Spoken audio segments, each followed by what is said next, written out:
మీరెప్పుడైనా ఒక సంభాషణ జరుగుచుండగా మధ్యలో ప్రవేశించుట జరిగిందా? లేక ఒక ప్రదర్శన ఆరంభమైన తరువాత చూచుటకు వెళ్ళుట జరిగిందా? లేక ఒక క్రీడా కార్యక్రమమునకు ఆలస్యంగా వెళ్ళుట జరిగిందా? ఇలా జరిగి ఉంటే ఒక విషయం యొక్క ఆరంభము తెలియకపోతే ఎంత అయోమయంగా ఉంటుందో మీకు అర్థమవుతుంది. ఒక కథ యొక్క ఆరంభం ఏమిటో మనకు తెలియనప్పుడు కొన్ని విషయములు ఎందుకు ప్రాముఖ్యమైనవో అర్థము చేసుకొనుటలో కథానాయకులు మరియు ప్రతినాయకులు ఎవరో, ఆ కథ యొక్క సందేశం ఏమిటో తెలుసుకొనుట కష్టమవుతుంది. మానవజాతి విషయంలో కూడా ఇలాంటిదే వాస్తవమై ఉన్నది. మనం ఇక్కడి వరకు అసలు ఎలా వచ్చాము, మన పరిస్థితులు ఇలా ఎందుకు ఉన్నాయి, మరియు మనము ఏమి చేయవలసి ఉన్నది అను విషయములను గూర్చి తెలుసుకొనుట మన జీవితములలోని విషయములను గూర్చి అర్థము చేసుకొనుటలో మరియు వాటిని నియంత్రించుటలో సహాయకరముగా ఉంటుంది. మనుష్యుడు ఏపాటివాడు అను మన పాఠ్యక్రమంలో ఇది మొదటి పాఠము మరియు దీనికి ఆదియందు అను శీర్షికనిచ్చాము. ఈ పాఠములో దేవుడు మనలను మొదటిగా సృష్టించి ఏదైనా తోటలో ఉంచినప్పుడు మనుష్యులు ఎలా ఉండేవారో మనము చూద్దాము. ఈ పాఠ్యక్రమం యొక్క శీర్షిక అయిన మనుష్యుడు ఏపాటివాడు లేఖనములలో అనేకసార్లు కనిపిస్తుంది కాబట్టి ఇది క్రైస్తవులకు సుపరిచితమైనదిగా ఉన్నది.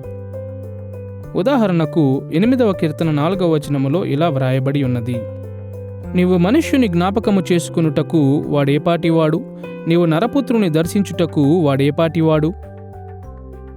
మనుష్యుడు ఏపాటివాడు అని బైబిలు పాత్రలు లేక రచయితలు అడిగిన ప్రతిసారి వారు మానవాళి యొక్క స్వభావమును గురించి ప్రశ్నిస్తారు. వారు ఇలాంటి విషయములను తెలుసుకోగోరారు. దేవునికి మనకు సంబంధం ఏమిటి? భూమి మీద మానవునికి ఇవ్వబడిన పాత్ర ఏమిటి? మనలో ఎలాంటి నైతిక సామర్థ్యతలు ఉన్నాయి? అధికారిక వేదాంత శాస్త్ర పదాలలో మాట్లాడితే వారు ఆంథ్రోపాలజీ లేక మానవ శాస్త్రమునకు సంబంధించిన ప్రశ్నలను అడుగుతారు. మానవ శాస్త్రము అను పదము 2 గ్రీకు పదముల్లో నుండి వెలువడుతుంది. ఆంథ్రోపోస్ అనగా మనుష్యుడు లేక మానవుడు, మరియు లోగోస్ అనగా అధ్యయనం. కాబట్టి ఆంథ్రోపాలజీ లేక మానవ శాస్త్రము అనగా మానవులను గూర్చి అధ్యయనం చేయుట, లేక వేదాంత పరిభాషలో మానవ సిద్ధాంతము. ప్రాపంచిక అధ్యయనాలలో మానవ శాస్త్రము మానవుల యొక్క సమాజము, సంస్కృతి, భౌతిక శాస్త్రము మరియు అభివృద్ధి వంటి విషయముల మీద దృష్టి పెడుతుంది. అయితే వేదాంత శాస్త్ర సంబంధమైన మానవ శాస్త్రము మరింత సంకుచితమైనదిగా ఉన్నది. 1873 నుండి 1957 మధ్యకాలంలో నివసించిన లూయిస్ బెర్కాఫ్ తాను వ్రాసిన సిస్టమాటిక్ థియాలజీలోని 2వ భాగములోని మొదటి అధ్యాయములో దీనిని ఈ విధముగా నిర్వచించాడు: వేదాంత శాస్త్ర మానవ శాస్త్రము దేవుని గూర్చి మరియు దేవునితో అతడు కలిగి ఉన్న అనుబంధము మరియు కలిగి ఉండవలసిన అనుబంధమును గూర్చి మాత్రమే మాట్లాడుతుంది. మరొక మాటలో వేదాంత శాస్త్రమునకు సంబంధించినంత వరకు మానవ శాస్త్రము అనున్నది స్వయంగా మానవాళిని గూర్చిన అధ్యయనముగాను మరియు దేవునితో అది కలిగి ఉన్న అనుబంధం యొక్క అధ్యయనముగాను ఉన్నది. మానవులు ఆదియందు ఏ విధముగా ఉండేవారు అను విషయమును చర్చించు మన పాఠము 3 భాగములుగా విభాగించబడింది. మొదటిగా మనము మానవాళి యొక్క సృష్టిని చూద్దాము. రెండవదిగా మన అస్తిత్వం యొక్క కూర్పును వర్ణించుదాము. మరియు మూడవదిగా దేవునితో మానవాళి యొక్క ఆరంభ నిబంధన అనుబంధమును చూద్దాము. మానవాళి యొక్క సృష్టిని పరిశీలిస్తూ ఆరంభిద్దాము. మోషే ఆదికాండమును వ్రాసిన పురాతన పశ్చిమాసియాలో సృష్టి వృత్తాంతములు చాలా ప్రాముఖ్యమైనవిగా ఉండేవి. లోకము సంపూర్ణ స్థితిలో ఏ విధముగా ఉండాలి అనే విషయమును బైబిల్కు బయట ఉన్న సంస్కృతులలోని సృష్టి వృత్తాంతములు వివరించేవి. దేవతలు లోకమును వాస్తవముగా ఆరంభించిన విధానమును, దానిలోని సృష్టములకు వారు పురమాయించిన పాత్రలను అవి వర్ణించాయి. లేఖనము కూడా సృష్టి వృత్తాంతములను ఇలాంటి విధములుగానే ఉపయోగిస్తుంది. అవును, పురాతన ఇజ్రాయేలు చుట్టూ ఉన్న సంస్కృతులలోని సృష్టి వృత్తాంతములు అబద్ధములై ఉన్నవి. వారు సృష్టి కార్యములను అబద్ధ దేవతలకు ఆపాదించారు.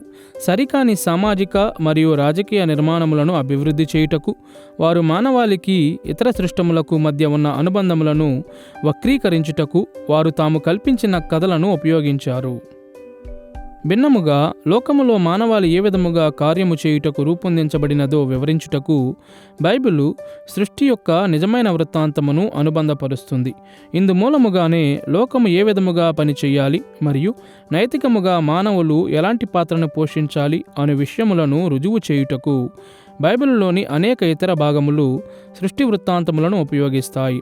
వేదాంతవేత్తలు ఈ బాధ్యతలను కొన్నిసార్లు సృష్టి నియమములు అని పిలుస్తారు, ఎందుకంటే ఇవి దేవుని సృష్టి కార్యములు స్థాపించిన నైతిక అర్హతలై ఉన్నవి. దేవుని కార్యములు పరిపూర్ణమైనవి కాబట్టి మన స్వభావము కొరకు కూడా అవి ప్రమాణములుగా ఉన్నవి అనున్నది ఇక్కడ ఆలోచన. ఆదికాండము 1:28 మీరు ఫలించి అభివృద్ధి పొందుడి అని దేవుడిచ్చిన ఆజ్ఞ వలె కొన్నిసార్లు ఈ నియమములు ప్రత్యక్షముగా ఉన్నాయి, కానీ విశ్రాంతి దినమును పవిత్రమైన దినముగా ఆచరించుట వంటి నియమములు పరోక్షముగా ఉన్నాయి.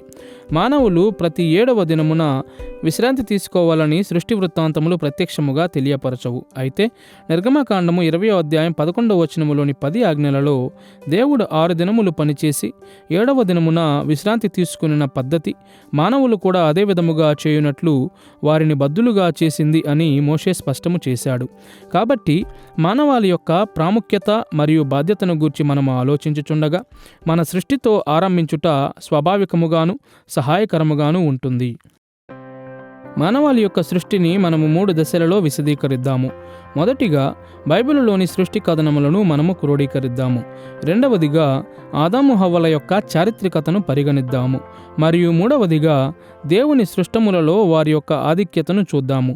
మొదటిగా బైబిలు కథనములను చూద్దాము.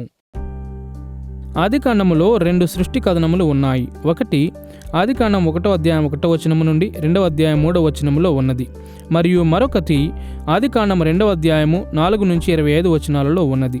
ఈ రెండు కలిసి దేవుడు మనలను ఎందుకు ఎలా సృష్టించాడు అను విషయమును గూర్చి ఒక సాధారణమైన అవగాహనను మనకు కలిగిస్తాయి. ఆదికాండం 1 మరియు 2 ఉన్న సృష్టి వృత్తాంతములు ఒకదానిని మరొకటి బలపరుస్తూ ఒకే సత్యమును గూర్చి మాట్లాడతాయని నా ఆలోచన. అవి దేవుడు చేసిన మొదటి మానవ సంస్కృతిని గూర్చి మాట్లాడతాయి, మరియు ఆ సమయములో దానిలో 2 మానవులు మాత్రమే ఉండిరి. అది వారి సంస్కృతిని 2 వేర్వేరు దృష్టికోణములలో పరిశీలిస్తుంది. నిజముగా 1వ అధ్యాయములో సృష్టి కథనము ఉన్నది, మరియు అది ప్రక్రియ అంతటిని గూర్చి మాట్లాడుతుంది. కానీ ఆదికాండము 2వ అధ్యాయములో, అనగా 2వ అధ్యాయము మొదలుకొని 6వ దినమున మానవాళి యొక్క సృష్టిలోనికి చూచుటకు ఒక కిటికీ ఉన్నది, మరియు అది ఒకరితో మరొకరికి ఉన్న అనుబంధమును గూర్చి మాట్లాడుతుంది. కాబట్టి ఈ రెంటిలో మనము ఒకే చిత్రం యొక్క 2 వేర్వేరు షూటింగ్లను చూస్తాము, మరియు మనము వాటిని అధ్యయనము చేయువారిగా ఉండాలి గాని వాటి మధ్య ఉన్న వ్యత్యాసముల కొరకు వెదకకూడదు. మరియు ఇక్కడ వీటి మధ్య సమర్థనను మరియు ఉపచారోక్తిని చూస్తామని నా అభిప్రాయం. ఆదికాండం 1:2 ఉన్న మొదటి సృష్టి వృత్తాంతములో సృష్టి వాస్తవముగా శూన్యముగాను నిరాకారముగాను ఉన్నదని మనకు తెలియజేయబడినది. తరువాత మిగతా అధ్యాయములో విశ్వమును రూపించుటకు మరియు నింపుటకు దేవుడు 6 దినములు వెచ్చించాడని మనకు తెలియజేయబడింది. మొదటి 3 దినములలో దానిలోని భాగములకు రూపునిచ్చుట ద్వారా అది నిరాకారముగా ఉన్నదను విషయమును దేవుడు సరిచేశాడు. మొదటి దినమున ఆయన చీకటిని వెలుగును వేరుపరచాడు. 2వ దినమున ఆయన క్రింది జలములను మీది జలములను వేరుపరచి ఆకాశమును వాతావరణములను చేశాడు. 3వ దినమున ఆయన సముద్రములను ఆరిన నేలను వేరుపరచాడు. తరువాత 3 దినములలో సృష్టి శూన్యముగా ఉన్న విషయముతో ఆయన వ్యవహరించాడు. 4వ దినమున ఆయన వెలుగును మరియు చీకటిని, సూర్యుడు మరియు నక్షత్రములు అను ఆకాశ విశాలములోని జ్యోతులతో నింపాడు. 5వ దినమున ఆయన ఆకాశములో ఎగురు పక్షులను, సముద్రములలో నివసించుటకు సముద్ర జీవులను సృష్టించాడు. 6వ దినమున ఆయన ఆరిన నేలను అన్ని రకముల జంతువులతో నింపాడు, మరియు ఆయన తరపున సృష్టిని పాలించుటకు ఆయన మానవులను సృజించాడు. ఆదికాండము 1వ అధ్యాయము 27-28 ఇలా వ్రాయబడి ఉన్నది: దేవుడు తన స్వరూపమందు నరుని సృజించెను, దేవుని స్వరూపమందు వాని సృజించెను, స్త్రీనిగాను పురుషునిగాను వారిని సృజించెను. దేవుడు వారిని ఆశీర్వదించెను, ఎట్లనగా మీరు ఫలించి అభివృద్ధి పొంది విస్తరించి భూమిని నిండించి దానిని లోపరచుకొనుడి. సముద్రపు చేపలను, ఆకాశ పక్షులను, భూమి మీద ప్రాకు ప్రతి జీవిని ఏలుడని దేవుడు వారితో చెప్పెను. బైబిల్ కథనములో ఈ సమయమందు మానవులకు మిగతా సృష్టి అంతటికీ మధ్య స్పష్టమైన వ్యత్యాసము చూపబడినది. మానవులు దేవుని స్వరూపమందు సృజించబడ్డారు మరియు ఇతర సృష్టముల మీద వారికి అధికారము ఇవ్వబడినది. దీనిని గూర్చి మనము తరువాత మరింత లోతుగా చర్చిద్దాము. కాబట్టి ప్రస్తుతానికి మానవాళి సృష్టిలో భాగము మాత్రమే కాదు, అది సృష్టిలో ఉన్నతమైనది అని మాత్రం చెప్పదలుచుచున్నాము. ఆదికాండము 2వ అధ్యాయము 4 నుండి 25 వచనాలలోని 2వ సృష్టి కథనములో 6వ దినమున దేవుడు చేసిన పనిని గూర్చి, అనగా భూమి మీద జంతువులను మరియు మానవాళిని సృష్టించుటను గూర్చిన వివరములు ఉన్నాయి. ఇక్కడ భుజంతువులన్నీ నేల నుండి నిర్మించబడినవని వ్రాయబడి ఉన్నది మరియు మొదటి మానవుడైన ఆదామును కూడా నేల మంటిలో నుండి ఇంచుమించు ఇంతకు ముందు విధముగానే దేవుడు సృజించాడు. కానీ కేవలం ఆదాము మాత్రమే దేవుడు జీవవాయువును ఊదగా జీవాత్మ అయ్యాడన్న విషయము ఆసక్తికరముగా ఉన్నది. తరువాత ఆదాము కొరకు సాటి అయిన సహాయమును, అనగా దేవుడు అతనికి పురమాయించిన పనులను పూర్తి చేయుటలో సహాయపడు ఒక సహకారిని వెదుకుట కొరకు జంతువులు అతని ముందుకు తీసుకుని రాబడినవి. ఈ ప్రక్రియలో అతడు జంతువులకు పేర్లు పెట్టి వాటి మీద తనకున్న అధికారమును కనుపరచాడు. వాటిలో ఏదీ కూడా అతనికి సాటి అయిన సహాయము కాలేదు అను విషయము ఆశ్చర్యమును కలిగించదు. కాబట్టి ఆదాముకు సాటి అయిన సహాయమును అనుగ్రహించుటకు, ఆదామునకు భార్యగా ఉండుటకు దేవుడు మొదటి స్త్రీ అయిన హవ్వను సృజించాడు. అయితే ఆమెను నేలమంటి నుండి సృష్టించుటకు బదులుగా దేవుడు ఆదాము ప్రక్కటెముకలో నుండి ఆమెను సృష్టించాడు. ఇది దేవుడు సృజించిన జీవులన్నిటిలో హవ్వను ప్రత్యేకమైనదిగా చేసింది. ఆదికాండము 2వ అధ్యాయం 23వ వచనములో ఆదాము సెలవిచ్చినట్లు, ఇది నరులలో నుండి తీయబడిన గనుక నారి అనబడును. ఇక్కడ పేరు పెట్టు ప్రక్రియ అతని భార్య మీద కూడా ఆదాము యొక్క అధికారమును కనుపరిచింది. అయితే అతడు ఆమెకి ఇచ్చిన పేరు హెబ్రీ భాషలో ఇషా, దీనిని మనము స్త్రీ అని అనువదిస్తాము. స్వయంగా ఆదాము పేరు వలె వినిపించింది. ఇష్, ఇది పురుషుడు అని అనువదించబడుతుంది.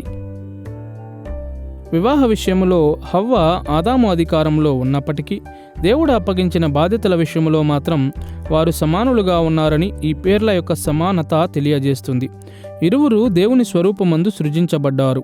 ఇరువురు భూమిని నింపి లోపరుచుకొనవలసి ఉండినది మరియు దేవుని పక్షమున సృష్టిని పాలించుటకు ఇరువురికి అధికారము ఇవ్వబడినది. మానవాళి యొక్క సృష్టిని గూర్చిన ఈ బైబిల్ కథనములను మనస్సులో ఉంచుకొని ఆదాము హవ్వల యొక్క చారిత్రికత లేక చారిత్రక ప్రామాణికతను చూద్దాము. ఈ మధ్య సంవత్సరాలలో అనేక మంది వేదాంతవేత్తలు మానవ సృష్టిని గూర్చిన బైబిల్ కథనములను వాస్తవిక చరిత్రగా పరిగణించకుండా అలంకారములుగాను దృష్టాంతములుగాను పరిగణించుట ఆరంభించారు. కానీ లేఖనము ఇందుకు చాలా భిన్నముగానున్న దృష్టికోణాన్ని బోధిస్తుంది. బైబిలులోని అనేక లేఖన భాగముల ప్రకారం ఆదాము హవ్వలు నిజమైన మనుష్యులు. వారు సృష్టించబడిన సమయములో ఈ గోళములో వారు మాత్రమే నివసించారు. అయితే వారు నిజమైన సంతానమును కన్నారు. వారు ఫలించి నేడు మనము చూచుచున్నట్లు మానవ జాతిగా ఎదిగారు. అవును, ఆదాము హవ్వలు చారిత్రకమైన ప్రజలు. ఈ విధముగానే బైబిలు దీనిని గూర్చి నివేదించింది మరియు బైబిలు దేవుని ద్వారా ప్రేరేపించబడింది కాబట్టి మనము దానిని నమ్ముతాము. ఈ లోకమును మరియు చరిత్రను మనము అర్థము చేసుకొనుచుండగా మనము పురావస్తు శాస్త్రమును, చారిత్రక ప్రతులను మరియు పరంపరల ద్వారా మనము పొందుకున్న అన్ని రకముల కథనములను మనము ఉపయోగించవచ్చు. కానీ బైబిలు మనకు బోధించిన విషయములను మనము నమ్ముచున్నాము కాబట్టి ఆదాము హవ్వలు చారిత్రక మనుషులు అని దాని ఆధారముగా మనము సంపూర్ణముగా రుజువు పొందుతున్నాము. ఆదాము హవ్వల చారిత్రికతను చూపుటకు బైబిల్ ఇచ్చు సాక్ష్యములోని 3 తంతువులను చూద్దాము. మొదటిగా ఆదికాండము గ్రంథము యొక్క విశాలమైన నేపథ్యమును మనము పరిగణిద్దాము. రెండవదిగా ఆదికాండము మినహా ఇతర పాత నిబంధన పుస్తకములను పరీక్షిద్దాము. మరియు మూడవదిగా క్రొత్త నిబంధనను మనము చూద్దాము. ఆదికాండము యొక్క విశాలమైన నేపథ్యముతో ఆరంభిద్దాము. ఆదికాండము 2-4 అధ్యాయములలో ఆదాము మరియు అతని కుటుంబమును గూర్చి ఇవ్వబడిన నివేదిక వాస్తవిక చరిత్రను వర్ణించు కథనమును ప్రత్యక్షముగా ఇస్తుంది. కొన్ని సాహిత్య రకములు పద్యభాగము మరియు దృష్టాంతముల వలె రూపకముగాను ఉపమానములుగాను ఉంటాయి. మిగిలినవి చారిత్రక కథనముల వలె చాలా సూటిగా ఉంటాయి. ఆదికాండము గ్రంథము చాలా వరకు నిస్సందేహముగా చారిత్రకముగాను కథన రూపంలోనూ ఉన్నది. ఉదాహరణకు 11 నుంచి 37 అధ్యాయములలోని ఆదిమ పితరుల చరిత్రలు మరియు 37 నుండి 50 అధ్యాయములలోని యోసేపు వంటి తరువాతి పితరుల చరిత్రలు. ఆదికాండం 2 నుంచి 4 అధ్యాయములలో ఉన్న సాహిత్యము ఈ భాగములతో సన్నిహిత సంబంధము కలిగినదిగా ఉన్నది. వాస్తవానికి గ్రంథం అంతటిలోని చారిత్రక కథనములను పరిచయము చేయు అదే సాహిత్య నిర్మాణముతో ఆదికాండము 2వ అధ్యాయము కూడా పరిచయం చేయబడింది. ఆదికాండము 2వ అధ్యాయం 4వ వచనములో మోషే వ్రాసిన నియమ సంబంధమైన మాటలను వినండి. భూమ్యాకాశములు సృజించబడినప్పుడు వాటి ఉత్పత్తి క్రమము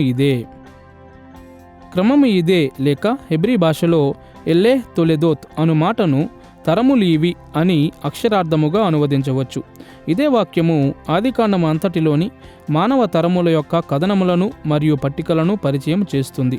ఇది 5వ అధ్యాయం 1వ వచనములో ఆదాము వారసులను, 6వ అధ్యాయం 9వ వచనములో నోవహు, 11వ అధ్యాయం 10వ వచనములో షేము, 11వ అధ్యాయం 27వ వచనములో తెరహు, 25వ అధ్యాయం 12వ వచనములో ఇష్మాయేలు, 25వ అధ్యాయం 19వ వచనములో ఇస్సాకు, 36వ అధ్యాయం 1 మరియు 9 వచనాలలో ఏశావు మరియు 37వ అధ్యాయం 2వ వచనములో యాకోబు వారసులను పరిచయం చేస్తుంది. అంతేగాక ఆదాము జీవితమునకు సంబంధించిన జీవిత చరిత్ర వివరములను కూడా ఆదికాండము అందిస్తుంది. ఉదాహరణకు హవ్వ గర్భమును ధరించింది అని మనకు తెలుపబడింది మరియు ఆమె కనిన 3 పిల్లల పేర్లు ఇవ్వబడినవి: కయీను, హెబెలు మరియు షేతు.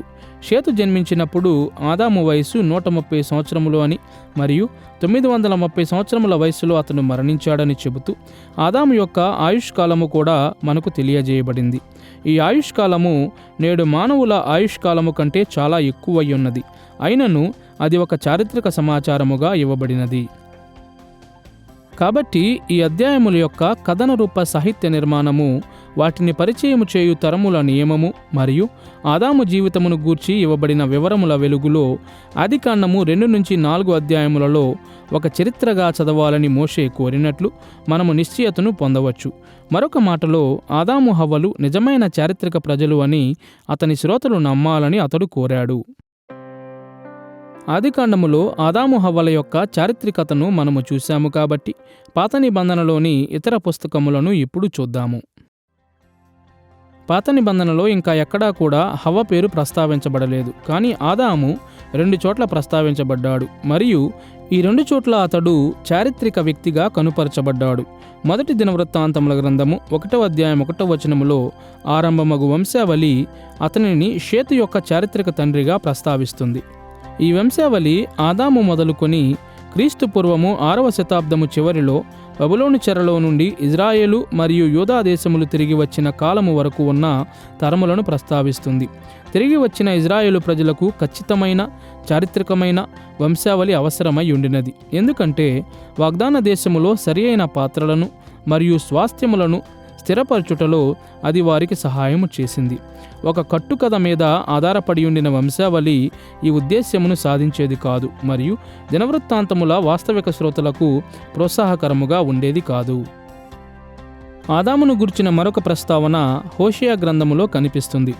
ఈ వచనము ఇజ్రాయేలులోని చారిత్రక ప్రజల యొక్క పాపములను ఆదాము పాపముతో పోల్చుతుంది. హోషేయ గ్రంథము 6వ అధ్యాయం 7వ వచనములో వ్రాయబడిన మాటలను వినండి. ఆదాము నిబంధన మీరినట్లు వారు నా ఎడల విశ్వాసఘాతకులై నా నిబంధనను మీరియున్నారు. ఇది యెహోషువ గ్రంథము 3వ అధ్యాయం 16వ వచనములో ప్రస్తావించబడిన ఆదాము అను పట్టణమునకు సంబోధనగా ఉన్నదని కొందరు వ్యాఖ్యానకర్తలు నమ్ముతారు. అయితే యెహోషువ గ్రంథములో అట్టి పాపము చేయు పట్టణము గూర్చిన ప్రస్తావన లేదు. కాబట్టి హోషేయ గ్రంథములో ఈ పదము ఒక ఉదాహరణగా ఉపయోగించబడుట అంత అర్థవంతముగా ఉండదు. ముఖ్యముగా మన మొదటి తండ్రి యొక్క పాపము అంత సుపరిచితమైనదిగా ఉండి మానవాళి కొరకు అట్టి భయంకరమైన పరిణామములను తెచ్చినప్పుడు. ఈ పోలిక అర్థవంతముగా ఉండుటకు ఆదాము ఒక చారిత్రక వ్యక్తిగా ఉండవలసిన అవసరము లేదు అని మరికొందరు సూచిస్తారు. కానీ మనము క్రొత్త నిబంధనలో చూడబోచున్నట్లు ఆదాముతో చేయబడిన నిబంధన చారిత్రకమైనది అయితేనే ప్రాముఖ్యత కలిగి ఉంటుంది. ఆదాము హవ్వల చారిత్రికతను ఆదికాండములో మరియు పాత నిబంధనలోని ఇతర భాగములలో ఇప్పటి వరకు మనము చూశాము కాబట్టి ఇప్పుడు మన దృష్టిని క్రొత్త నిబంధన వైపుకు మళ్లించుదాము. క్రొత్త నిబంధన ఆదామును గూర్చి పలుసార్లు మాట్లాడుతుంది మరియు క్రొత్త నిబంధన రచయితలు తరచుగా అతని చరిత్రకు గొప్ప వేదాంత శాస్త్ర ప్రాముఖ్యతను జతపరిచారు. ఉదాహరణకు రోమాపత్రిక 5వ అధ్యాయము 12 నుండి 21 వచనాలలో మానవులు మరణించుటకు ఆదాము పాపము కారణమని పౌలు సెలవిచ్చాడు. అంతేగాక ఆదాము వలన మనము అనుభవించుచున్న శాపము నుండి యేసు తనకు నమ్మకమైన ప్రజలను రక్షిస్తాడని అతడు బోధించాడు. 1 కొరింథీ పత్రిక 15వ అధ్యాయము 22-45 వచనాలలో కూడా ఇలాంటి కథనములనే మనము చూస్తాము. కాబట్టి ఒకవేళ ఆదాము చారిత్రక వ్యక్తి కాకపోతే యేసు దేని నుండి రక్షిస్తాడు? దేవునికి విరోధముగా పాపము చేయుటకు చారిత్రక ఆదాము అసలు లేకపోతే చారిత్రక యేసు మన కొరకు సిలువలో మరణించవలసిన అవసరం ఉండేది కాదు. 1 తిమోతి పత్రిక 2వ అధ్యాయము 13-14 వచనాలలో ఆదాము హవ్వ కంటే ముందు సృజించబడ్డాడని మరియు హవ్వ ఆదాము కంటే ముందు పాపము చేసింది అని తెలియజేయుట ద్వారా పౌలు ఆదాము యొక్క చారిత్రకతను కూడా నిర్ధారించాడు. అదే విధముగా హనోకు ఆదాము తరువాత 7వ తరము వాడని తెలియజేయుట ద్వారా యూదా 14వ వచనము ఆదాము వంశావళులను ఆధారయోగ్యమైనవిగా చేస్తుంది మరియు వాస్తవానికి ఆదాము నిజమైన చారిత్రక వ్యక్తి కాదు అని సూచించు ఒక స్థలము కూడా పాత మరియు క్రొత్త నిబంధనలలో లేదు.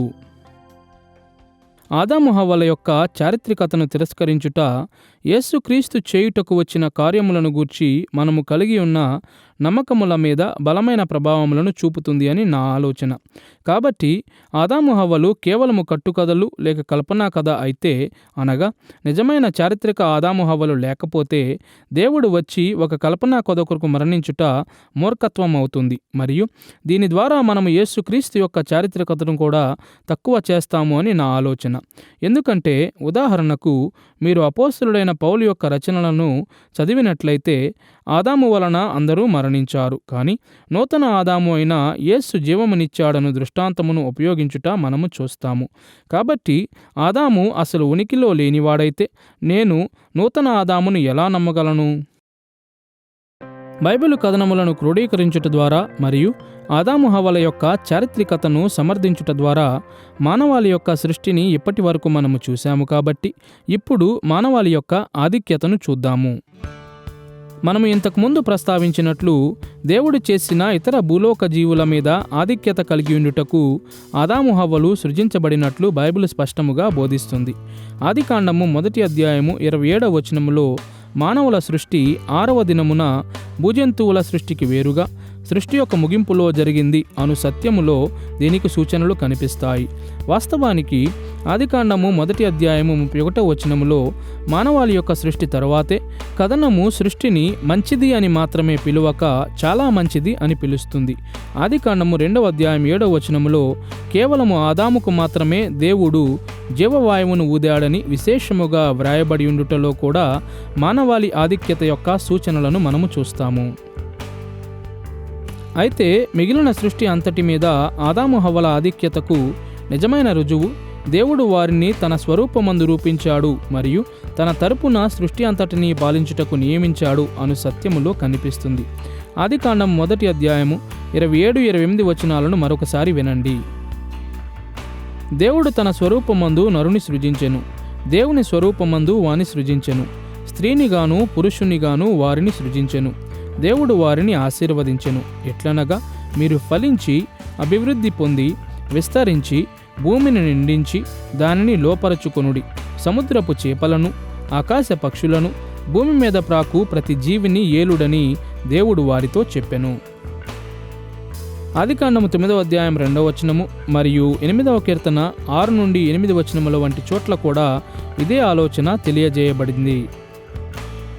ఇతర సృష్టములు చేయలేని విధముగా ఆయన మహిమను మరియు ఆయన గుణములను ప్రతిబింబించుటకు దేవుడు మానవాళిని సృజించాడు. దేవుని స్వరూపము అను అంశమును తరువాత పాఠములో మనము మరింత వివరముగా చూద్దాము. అయితే ప్రస్తుతానికి దేవుని స్వరూపమందు ఉండుట అంటే దేవుని చిత్రమును పోలి ఉండుటతో సమానమని చెప్పడం మాత్రం సరిపోతుంది. పురాతన పశ్చిమాసియాలో రాజు యొక్క దయ మరియు గొప్పతనమును రాజ్యములోని పౌరులకు జ్ఞాపకము చేయుటకు రాజ్యమంతటిలో రాజులు తమ స్వరూపమందున్న విగ్రహములను నిలబెట్టేవారు. అదేవిధముగా మానవులు దేవుని స్వరూపములై ఉన్నారు. మన ఉనికి స్వయంగా దేవుని శక్తిని మరియు మంచితనమును కనుపరుస్తుంది. ఏ ఇతర భూలోక సృష్టము దేవుని స్వరూపమందు లేదు గనుక ఏ ఇతర సృష్టము కూడా ఇంత ఘనతను లేక ఇంత గౌరవమును కలిగి లేవు. అంతేగాక తాను చేసిన ఇతర సృష్టములన్నిటినీ పాలించమని దేవుడు మన మొదటి తల్లిదండ్రులను నియమించాడు. కాబట్టి మానవాళి కేవలం స్వాభావికముగా మాత్రమే ఆధిక్యత కలిగినదిగా లేదు, మనకు ఉన్నతమైన పాత్ర కూడా ఇవ్వబడినది. భూమి మీద దేవుని పరిపాలనను నిర్వహించుట మన బాధ్యత అయ్యున్నది.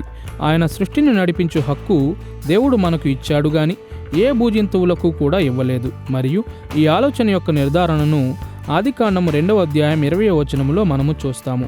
అక్కడ ఆదాము భూజంతువులకు పేర్లు పెట్టుట ద్వారా ఆదాము వాటి మీద అధికారమును కనుపరిచాడు మరియు అతనికి ఇవ్వబడిన పనిని నెరవేర్చుటలో ఏ జంతువు అతనికి సాటి అయిన సహాయముగా ఉండలేకపోయింది. తరువాత ప్రస్తుతము మనలను దేవదూతలతో సరిసమానముగాను భవిష్యత్తులో దేవదూతల కంటే ఉన్నతముగాను మనలను ఉంచుట ద్వారా లేఖనము మానవాళి యొక్క ఆధిక్యతను నిర్ధారిస్తుంది. 8వ కీర్తన 5వ వచనములో మనము చదువునట్లు, దేవుని కంటే వానిని కొంచెము తక్కువ వానిగా చేసి ఉన్నావు, మహిమా ప్రభావములతో వానికి కిరీటము ధరింపజేసి ఉన్నావు. 8వ కీర్తనలోని ఒక గొప్పతనం ఏమిటంటే అది ఆదికాండము 1వ అధ్యాయము 26 నుండి 28 వచనాలలో ఉన్న విషయములను ప్రతిధ్వనిస్తుంది. ఒకవైపున దేవుడు ఎంత గొప్పవాడో, విశ్వము ఎంత విశాలమైనదో చెప్పు అనేక విషయములు బైబిల్లో ఉన్నాయి మరియు విశ్వము గొప్పది అని తెలుపు వచనములు కూడా ఉన్నాయి. విశ్వముతో పోల్చితే నీవు చాలా చిన్నవాడవు, అయితే ఆయన స్వరూపమందు సృజించబడిన వారిగా దేవుని లోకములో నిజముగా దేవుని విశ్వములో మానవులకు విశేషమైన స్థానమును ఇచ్చుట ద్వారా ఆదికాండం 1వ అధ్యాయము 26 మరియు 28 వచనములు 8వ కీర్తన 2 మానవుల యొక్క ప్రత్యేకతను తెలియజేస్తాయి. ఇప్పుడు ఆయన స్వరూపమందు చేయబడిన అనున్నటువంటి భాష 8వ కీర్తనలో లేనప్పటికీ దేవుని కంటే కొంచెము తక్కువగా చేయబడుట, మహిమ ప్రభావములతో కిరీటము ధరింపజేయుట వంటి భాషను మనము చూస్తాము. మరియు మానవులకు సృష్టి మీద అధికారం ఇవ్వబడినది అను భాషను పునరావృతం చేస్తుంది. మరియు సృష్టి మీద మంచి ఉగ్రాణాధిపతులుగా ఆధిపత్యమును కలిగి ఉండుటయే 8వ కీర్తనలో పునరావృతం అవుతుంది. కాబట్టి దేవుడు మనలను సృజించినప్పుడు ఆయన మనలను గొప్ప ప్రాముఖ్యతతోనూ ఉద్దేశ్యముతోనూ సృజించాడు అని చూచుటలో 8వ కీర్తన మనకు సహాయం చేస్తుంది. దురదృష్టవశాత్తు నేడు చాలామంది మానవులకు మరియు జంతువులకు మధ్య ఉన్న వ్యత్యాసమును నాశనము చేయుటకు ప్రయత్నిస్తున్నారు. ఉదాహరణకు మానవ జాతి పరిణామ సిద్ధాంతము ప్రకారం అనుకోకుండా ఆవిర్భవించింది అని చాలామంది నమ్ముతారు. వారి ఆలోచన ప్రకారం మానవులకు మరియు జంతువులకు మధ్య ఉన్న వ్యత్యాసము ప్రాథమికముగా చారిత్రికమైనది మరియు కొన్ని డిఎన్ఏకు సంబంధించిన విషయముల ద్వారా వివరించబడుతుంది. ఈ అభిప్రాయము కూడా మానవులు జంతువుల కంటే మానసికముగా ఆధిక్యత కలిగిన వారిగా ఉన్నారు అను ఆలోచనను గుర్తించుచున్నప్పటికీ దేవుని స్వరూపములముగా మనము కలిగి ఉన్న గౌరవమును ఇది తిరస్కరిస్తుంది మరియు సృష్టి యొక్క నిజమైన పాలకులుగా మన అధికారమును చిన్నబుచ్చుతుంది. ఎవాంజలికల్ క్రైస్తవులు ఈ ఆరోపణలకు అనేక విధాలుగా స్పందించారు. వర్ణమాలకు ఒకవైపున దేవుడు లోకం యొక్క సృష్టిని 6 సౌర దినములలో చేశాడని మనలో కొందరు నమ్ముతారు మరియు ఆదాము హవ్వలు కేవలం 6000 సంవత్సరముల క్రితం మాత్రమే సృజించబడ్డారని చాలామంది నమ్ముతారు. వర్ణమాలకు మరొక వైపున సృష్టి ప్రక్రియ పూర్తి అగుటకు చాలా కాలము పట్టింది అని, ఆదాము హవ్వలు కొన్ని 10,000 సంవత్సరముల క్రితం సృజించబడ్డారని మనలో ఇంకొందరు నమ్ముతారు. కానీ ఏది ఏమైనప్పటికీ మానవ జాతి గౌరవములోను అధికారములోను మిగిలిన సృష్టి అంతటి కంటే ఆధిక్యత కలిగినదిగా సృష్టించబడిందని మనమంతా అంగీకరించాలి. ఇప్పటి వరకు ఆరంభములో మానవ జాతిని గూర్చిన మన అధ్యయనము మన మొదటి తల్లిదండ్రుల యొక్క సృష్టి మీద దృష్టి పెట్టింది. ఇప్పుడు మన అస్తిత్వం యొక్క కూర్పును చూద్దాము. మన కూర్పును గూర్చి మనము మాట్లాడునప్పుడు మానవుని శరీరములోని భాగములు చేయబడిన పదార్థమును గూర్చి మనము మాట్లాడుచున్నాము. మనలోని భాగములను వర్ణించుటకు లేఖనము పలు రకముల భాషలను ఉపయోగిస్తుంది.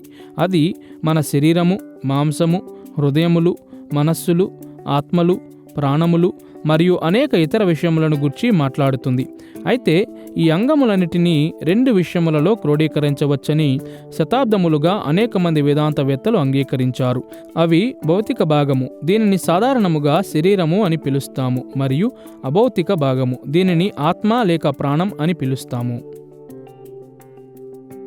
మానవులలో భౌతిక శరీరము మరియు అభౌతిక ప్రాణము ఉన్నాయని మరియు ఈ భాగములు ఒక వ్యక్తిలో ఐక్యపరచబడతాయని ఎక్కువ శాతం ఇవాంజలికల్ వేదాంతవేత్తలు అంగీకరిస్తారు. అయితే ఈ బిందువులను గూర్చి లేఖన బోధ సంక్లిష్టమైనదిగా ఉన్నది, ఎందుకంటే అది దీనిని వర్ణించుటకు, ముఖ్యముగా అభౌతిక ప్రాణములను వర్ణించుటకు విభిన్నమైన పదములను ఉపయోగిస్తుంది. అయినను లేఖనము మన మానవ స్వభావమును భౌతిక మరియు అభౌతిక అను పదముల ద్వారా క్రోడీకరించినప్పుడు అది తరచుగా మన భౌతిక భాగము కొరకు ఒకే పదమును ఉపయోగిస్తుంది మరియు మన అభౌతిక భాగము కొరకు కూడా ఒకే పదమును ఉపయోగిస్తుంది. ఉదాహరణకు 2 కొరింథీ పత్రిక 7వ అధ్యాయం 1వ వచనములో పౌలు ఇలా వ్రాశాడు: ప్రియులారా, మనకు ఈ వాగ్దానములు ఉన్నవి గనుక దేవుని భయముతో పరిశుద్ధతను సంపూర్తి చేసుకొనుచు శరీరమునకును ఆత్మకును కలిగిన సమస్త కల్మషము నుండి మనలను పవిత్రులనుగా చేసుకొందుము. ఈ వచనములో మన మానవ స్వభావము 2 భాగములుగా క్రోడీకరించబడవచ్చని పౌలు సూచించాడు: భౌతిక శరీరము మరియు అభౌతిక ఆత్మ. ఇలాంటి నిర్మాణమునే మనము లేఖనమంతటిలో చూస్తాము. రోమాపత్రిక 8వ అధ్యాయం 10వ వచనము, 1 కొరింథీ పత్రిక 7వ అధ్యాయం 34వ వచనము, కొలస్సీ పత్రిక 2వ అధ్యాయం 5వ వచనము, యాకోబు పత్రిక 2వ అధ్యాయం 26వ వచనము మరియు 1 పేతురు పత్రిక 4వ అధ్యాయము 6వ వచనము. మానవులలో శరీరము అని పిలువబడు భౌతిక భాగము మరియు ప్రాణం, ఆత్మ, హృదయం లేక ఇతర పదములతో పిలువబడు అభౌతిక భాగము ఉన్నదని బైబిల్ బోధిస్తుంది. మానవ స్వభావములోని ఈ 2 భాగములు ప్రాముఖ్యమైనవే మరియు సృష్టిలో మన ఆరంభ స్వభావములో భాగమయ్యున్నవి మరియు పునరుద్ధానములో కూడా ఇవి మన స్వభావములో భాగమై ఉంటాయి. తద్వారా తుదకు మనము కేవలము ప్రాణముగానో లేక ఆత్మగానో మాత్రమే మిగిలిపోము. తుదకు శరీరము పునరుద్ధానము చెందుతుంది. కాబట్టి ఈ 2 మానవ స్వభావములో భాగములయ్యున్నవి మరియు వర్తమాన కాలము కొరకు, భవిష్యత్ కాలము కొరకు ప్రాముఖ్యతను కలిగి ఉన్నవి. ఈ అవగాహనల కోవలోనే మానవుల కూర్పును గూర్చిన మన చర్చ 2 భాగములుగా విభజించబడుతుంది. మొదటిగా, ప్రతి మానవునికి ఒక భౌతిక శరీరము ఉన్నదని మనము చూద్దాము. రెండవదిగా, మనలో అభౌతిక ప్రాణము కూడా ఉన్నదను సత్యమును మనము చూద్దాము. మొదటిగా మన భౌతిక శరీరమును చూద్దాము. మన మానవ స్వభావం యొక్క భౌతిక లేక వస్తుపరమైన కోణములను గూర్చి మాట్లాడుటకు లేఖనము అనేక పదములను ఉపయోగిస్తుంది. అయితే మానవులు ఒక వాస్తవమైన భౌతిక పదార్థము ద్వారా చేయబడిన విషయమును తెలుపుటకు చాలా తరచుగా దేహము లేక శరీరము అను పదమును ఉపయోగిస్తుంది. మత్తయి సువార్త 10వ అధ్యాయము 28వ వచనములో మన మానవ స్వభావమును గూర్చి యేసు సెలవిచ్చినట్లు, మరియు ఆత్మను చంపనేరక దేహమునే చంపువారికి భయపడకుడి గాని ఆత్మను దేహమును కూడా నరకములో నశింపజేయగలవానికి మిక్కిలి భయపడుడి. ఈ వచనములో మన ప్రాణము లేక అభౌతిక గుణముల నుండి వ్యత్యాసము చూపునట్లు మన భౌతిక గుణములను గూర్చి సంబోధించుటకు యేసు దేహము అను పదమును ఉపయోగించాడు. దేహము అను పదమును ఉపయోగించుటతో పాటుగా కొలస్సీ పత్రిక 1వ అధ్యాయం 24వ వచనం వంటి చోట్ల మాంసము, 1 కొరింథీ పత్రిక 15వ అధ్యాయం 50వ వచనము మరియు హెబ్రీ పత్రిక 2వ అధ్యాయం 14వ వచనం వంటి చోట్ల మాంసము మరియు రక్తము, మరియు ఆదికాండము 2వ అధ్యాయం 23వ వచనములో మాంసము మరియు ఎముక వంటి పదములను మన భౌతిక గుణములను వర్ణించుటకు బైబిల్ ఉపయోగిస్తుంది. మరియు ద్వితీయోపదేశకాండము 6వ అధ్యాయం 5వ వచనము, మార్కు సువార్త 12వ అధ్యాయం 30వ వచనములో ఉపయోగించబడిన బలము అను పదము మన భౌతిక సామర్థ్యతలను సూచిస్తుంది. స్పష్టముగా శరీరములో అనేక భిన్నమైన భాగములు ఉన్నాయి. కొన్నిసార్లు శరీరము కొన్ని భాగముల కలయికగా రోమాపత్రిక 7వ అధ్యాయం 23లో వలె అవయవములు అని సంబోధించబడినది. అయితే బైబిలు చేతులు, హస్తములు, పాదములు, కన్నులు మొదలగు అనేక భాగములను స్వతంత్రముగా కూడా గుర్తిస్తుంది. లేఖనము ప్రస్తావించు శరీరములోని భాగములన్నిటి యొక్క సుదీర్ఘమైన ఒక పట్టికను మనము సిద్ధపరచవచ్చు గాని దాని వలన అంత ప్రయోజనమేమీ కలుగదు. లేఖనమును అనుసరించి ఈ భాగములన్నీ మన భౌతిక దేహములో భాగములుగా ఉన్నాయని గుర్తించుట ద్వారా వేదాంతవేత్తలు సంతృప్తిని పొందారు. ఇప్పుడు మన భౌతిక శరీరములు కేవలము తాత్కాలికమైనవి మాత్రమే కావని గుర్తించుట చాలా ప్రాముఖ్యమైనదిగా ఉన్నది. అవి మన ఉనికికి కావలసిన ప్రాముఖ్యమైన అంగములు మరియు మన మానవ స్వభావములో ముఖ్యమైన భాగములుగా ఉన్నాయి. మన దేహములు మనము గర్భములో పడినప్పుడు ఆరంభమై మన భూలోక జీవిత కాలమంతా మనతో ఉంటాయి మరియు మనము మరణము నొందినప్పుడు మన భౌతిక దేహములు అభౌతిక ప్రాణముల నుండి వేరు చేయబడినప్పటికీ అవి మనలో భాగములుగా ఉంటాయి. ఇందుమూలముగానే లేఖనము చాలాసార్లు మరణించిన వారిని గూర్చి సమాధులలో ఉన్నట్లు మాట్లాడుతుంది మరియు మృతదేహములను వారు సజీవులుగా ఉన్నప్పుడు గుర్తించిన విధముగానే గుర్తిస్తుంది. దీనిని మనము 2వ దినవృత్తాంతముల గ్రంథము 24వ అధ్యాయము 15-16 వచనములలో దావీదు నగరమందు పాతిపెట్టబడినట్లు తెలుపబడిన యెహోయాదా విషయములో చూస్తాము. అపోస్తలుల కార్యములు 13వ అధ్యాయము 36వ వచనములో దావీదు తన పితరులతో పాతిపెట్టబడెను అని పేతురు బోధించాడు. యోహాను సువార్త 11వ అధ్యాయం 17వ వచనములో యేసు స్నేహితుడైన లాజరు కూడా వ్యక్తిగతముగా సమాధిలో ఉన్నట్లు తెలియజేయబడింది. యేసు పునరుత్థానమును చెందుటకు ముందు స్వయంగా సమాధిలో పెట్టబడ్డాడని అపోస్తలుల కార్యములు 13వ అధ్యాయము 29-30 వచనాలు తెలియజేస్తాయి. అంతేగాక యుగ సమాప్తిలో జరుగు ప్రజలందరి పునరుత్థానములో ఇప్పటి వరకు మరణించిన ప్రతి వ్యక్తి యొక్క శరీరము దేవుని తీర్పును ఎదుర్కొనుటకు లేపబడుతుంది. ఆ సమయమందు మన ప్రాణములు మరియు దేహములు తిరిగి ఐక్యపరచబడతాయి మరియు అవి ఇక ఎన్నడూ వేరుపరచబడవు. నూతన ఆకాశములు మరియు నూతన భూమిలో విమోచించబడిన వారు నూతన జీవితమును పొందుకుంటారు. అయితే దుష్టులు నిత్య శిక్షను మరియు నిత్య శరీర హింసను ఎదుర్కొంటారు. యోహాను సువార్త 5వ అధ్యాయము 26వ వచనములో యేసు పలికిన మాటలను వినండి. ఒక కాలము వచ్చుచున్నది, ఆ కాలమున సమాధులలోనున్న వారందరూ మనుష్య కుమారుని శబ్దము విని మేలు చేసిన వారు జీవ పునరుద్ధానమునకును కీడు చేసిన వారు తీర్పు పునరుద్ధానమునకును బయటకి వచ్చెదరు. మన భౌతిక దేహములను గూర్చిన ఈ అవగాహనను మనస్సులో ఉంచుకొని మన కూర్పులోని 2వ భాగమును మనము చూద్దాము. అది మన అభౌతిక ప్రాణము. దేహము వలనే మన మానవ స్వభావం యొక్క అభౌతిక విషయముల కొరకు కూడా లేఖనము అనేక పదములను ఉపయోగిస్తుంది. అత్యంత సాధారణముగా ఉపయోగించే పదము ప్రాణం మరియు ఇది హెబ్రీ పదమైన నెఫేష్ లేక గ్రీకు పదమైన సుకేకు అనువాదముగా ఉన్నది. ఈ పదములు సాధారణముగా మానవుల యొక్క అభౌతిక స్వభావము అంతటినీ సూచిస్తాయి, కానీ కొన్నిసార్లు ఇవి భౌతిక శరీరముతో సహా ఒక మనుష్యుని యొక్క సర్వమును సూచిస్తాయి. ఉదాహరణకు దేవుడు ఆదాములోనికి జీవవాయువును ఊదినప్పుడు ఆదాము జీవాత్మ అయ్యాడు అని ఆదికాండం 2వ అధ్యాయం 7వ వచనం సెలవిస్తుంది. ఈ సందర్భములో అతడు సజీవమైన శ్వాస పీల్చుకొను మానవుడయ్యాడని అర్థము. యోహాను సువార్త 15వ అధ్యాయం 13వ వచనములో మన శత్రువుల కొరకు ప్రాణము అనగా సుకే పెట్టుట ఉన్నతమైన ప్రేమ అని వర్ణించినప్పుడు మన శారీరక జీవితములను సూచించుటకు యేసు సుకే అను పదమును ఉపయోగించాడు. మన అభౌతిక భాగముల కొరకు ఉపయోగించబడిన మరొక సాధారణమైన పదము ఆత్మ మరియు ఇది హెబ్రీ పదమైన రువాక్ లేక గ్రీకు పదమైన న్యూమాను అనువదిస్తుంది. ఈ 2 పదములు చాలాసార్లు మానవ స్వభావం యొక్క అభౌతిక విషయములన్నిటినీ సూచిస్తాయి మరియు ఈ భావనలో ఇవి ప్రాణమునకు ఉపయోగించబడిన పదములకు పర్యాయ పదములుగా ఉన్నాయి. అయితే ఆత్మ అను పదము శ్వాస, గాలి లేక 2వ తిమోతి పత్రిక 1వ అధ్యాయము 7వ వచనములో పెరికితనము గల ఆత్మ అను మాటల్లో ఉపయోగించినట్లు వైఖరి లేక తీరు వంటి అనేక ఇతర విషయములను కూడా సూచించవచ్చు. ఈ పదములుగాక మన అభౌతిక తత్వములోని అనేక విషయములను వర్ణించుటకు లేఖనము అనేక పదములను ఉపయోగిస్తుంది.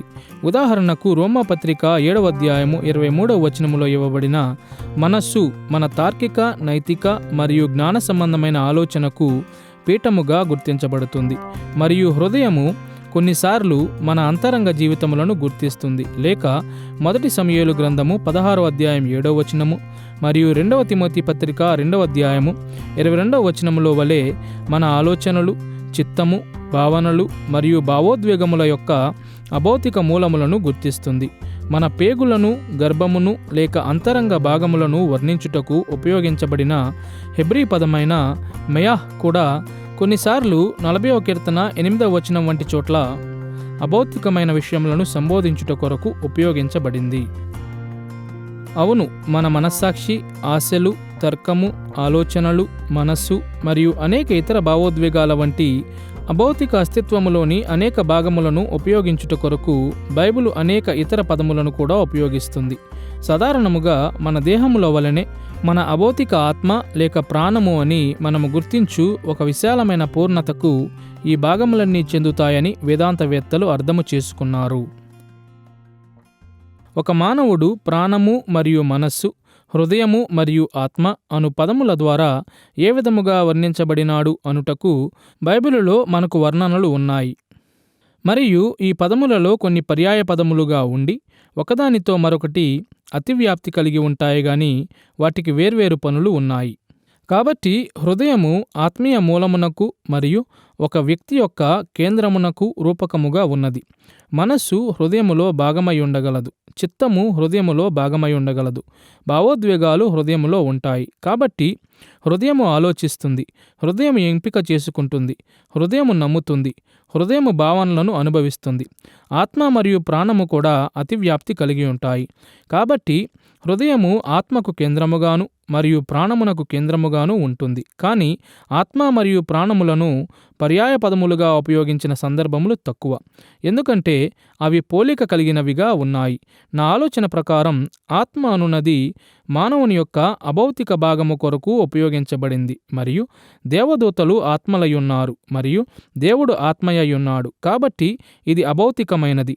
ప్రాణమనున్నది ఆత్మ మరియు శరీరముతో సహా అస్తిత్వమంతటినీ సూచించుటకు ఉపయోగించబడింది.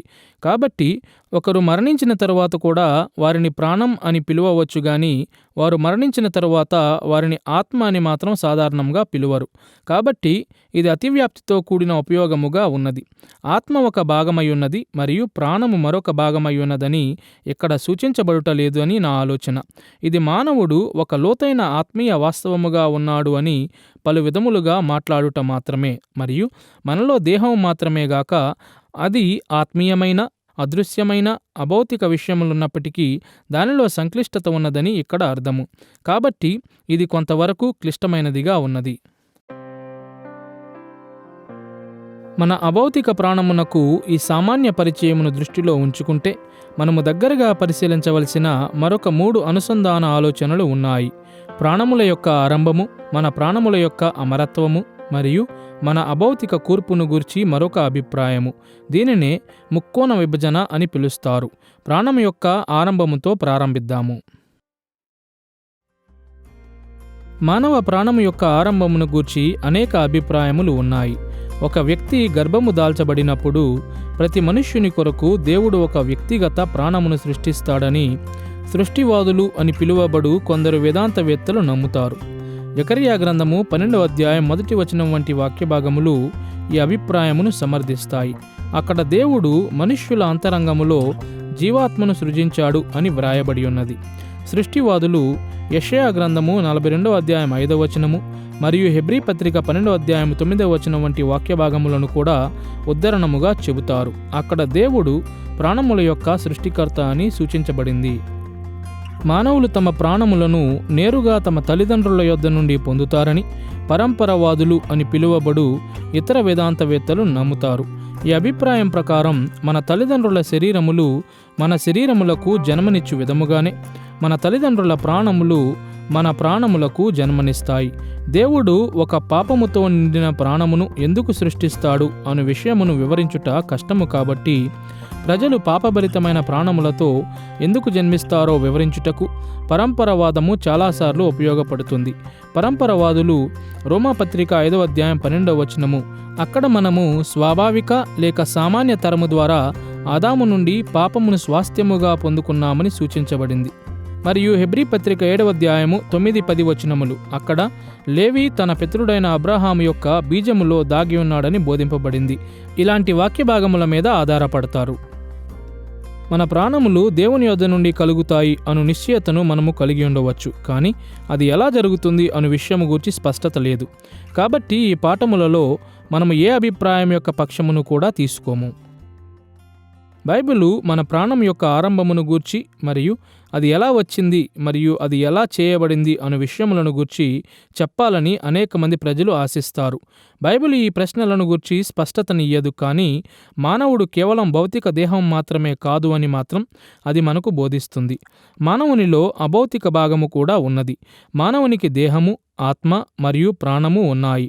దేవుడు మానవుని సృజించినప్పుడు ఆయన అతనిలోనికి జీవవాయువును ఊదగా అతడు జీవాత్మ అయ్యాడు.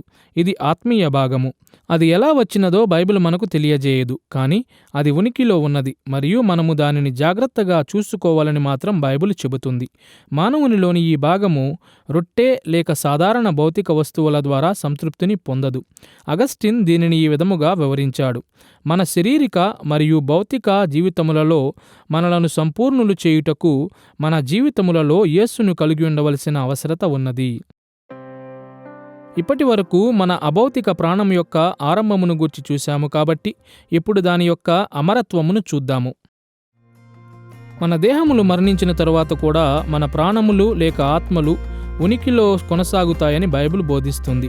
మన దేహములు సమాధులలో ఉండగా దుష్టుల ప్రాణములు నరకములో తాత్కాలిక శిక్షను అనుభవిస్తాయి మరియు విశ్వాసులు పరలోకములో తాత్కాలిక ఆశీర్వాదములను అనుభవిస్తారు. వేదాంతవేత్తలు మధ్యంతర స్థితి అని పిలుచు కాలములో లేక ఇప్పుడు భూమి మీద మన జీవితములకు మరియు క్రీస్తు తిరిగి వచ్చినప్పుడు కలుగు సాధారణ పునరుద్ధానమునకు మధ్య కాలములో ఇది జరుగుతుంది. 2వ కొరింథీ పత్రిక 5వ అధ్యాయం 8వ వచనములో పౌలు సెలవిచ్చినట్లు, ఈ దేహమును విడిచిపెట్టి ప్రభువునొద్ద నివసించుటకు ఇష్టపడుచున్నాము. మన మానవ స్వభావం యొక్క అభౌతిక స్థితి మరణమును అధిగమిస్తుంది అని పౌలు చెబుతున్నాడు మరియు మనము విశ్వాసులమైతే మన ప్రాణము ప్రభువు యొద్దకు చేరుతుంది. లూకాసు వార్త 23వ అధ్యాయము 43వ వచనము, అపోస్తలుల కార్యములు 7వ అధ్యాయం 59వ వచనము, ఫిలిప్పీ పత్రిక 1వ అధ్యాయం 23-24 వచనములు మరియు ప్రకటన గ్రంథము 6వ అధ్యాయం 9వ వచనములో కూడా లేఖనము ఇదే విధముగా మాట్లాడుతుంది. అవిశ్వాసుల ప్రాణములకు కూడా ఇలాంటిదే జరుగుతుంది. అయితే పరలోకములో దేవుని సన్నిధిని అనుభవించుటకు బదులుగా వారు నరకములో శ్రమను అనుభవిస్తారు. యేసు లూకాసు వార్త 12వ అధ్యాయము 4-5 వచనాలలో బోధించినట్టుగా, నా స్నేహితులైన మీతో నేను చెప్పునదేమనగా, దేహమును చంపిన తరువాత మరేమియూ చేయనేరని వారికి భయపడకుడి. చంపిన తరువాత నరకములో పడద్రోయ శక్తిగల వానికి భయపడుడి. ఆయనకే భయపడుడని మీతో చెప్పుచున్నాను. నరకము మరణము ఉన్న స్థలమైనప్పటికీ లేఖనములో మరణము అనగా ఉనికిలో ఉండుట మానుట కాదని గుర్తించుట చాలా అవసరమై ఉన్నది. బదులుగా అది దేవుని ఉగ్రతను అనుభవించుట అయ్యున్నది. కాబట్టి శిక్ష మరియు ఆశీర్వాదముల దృష్టికోణములో నరకములో ఉన్న ప్రాణములు మరణము నొందాయి, కానీ ఉనికికి సంబంధించిన దృష్టికోణములో ఆ ప్రాణములు నిత్యము కొనసాగుతాయి. తాత్కాలిక శిక్ష మరియు ఆశీర్వాదము గల మధ్యంతర స్థితి తరువాత సాధారణ పునరుత్థానములో మన ప్రాణములు మన శరీరములతో ఐక్యపరచబడతాయి. ఆ సమయమందు మనము మన చివరి శాశ్వత గమ్యమునకు చేరుకుంటాము. దుష్టులు నరకములో శరీరకముగాను ఆత్మీయముగాను శ్రమ అనుభవిస్తారు. అయితే విశ్వాసులముగా మన పునరుద్ధాన శరీరములు మన అమరత్వమైన ప్రాణములతో ఐక్యపరచబడినప్పుడు నూతన ఆకాశములు మరియు నూతన భూమిలో మనము శారీరకముగాను ఆత్మీయముగాను క్రీస్తుతో జీవిస్తాము. దాని ఆరంభము మరియు అమరత్వము దృష్ట్యా ఇప్పటి వరకు మనము మానవాళి యొక్క అభౌతిక ప్రాణములను గురించి చూశాము. కాబట్టి ఇప్పుడు మనము ముక్కోణ విభజన అను సిద్ధాంతమును చూచుటకు సిద్ధముగా ఉన్నాము. మానవులు కేవలం భౌతిక జీవులు మాత్రమే కాదని క్రైస్తవులముగా మనకు తెలుసు. ఎందుకంటే లేఖనము మన అభౌతిక ప్రాణములను గూర్చి అనేక విధాలుగా మాట్లాడుతుంది. ఇవాంజలికల్ వేదాంతవేత్తలు మరియు పండితుల మధ్య ఉనికిలో ఉన్న అత్యంత సామాన్యమైన అభిప్రాయమును ఇప్పటికే మనము వర్ణించాము.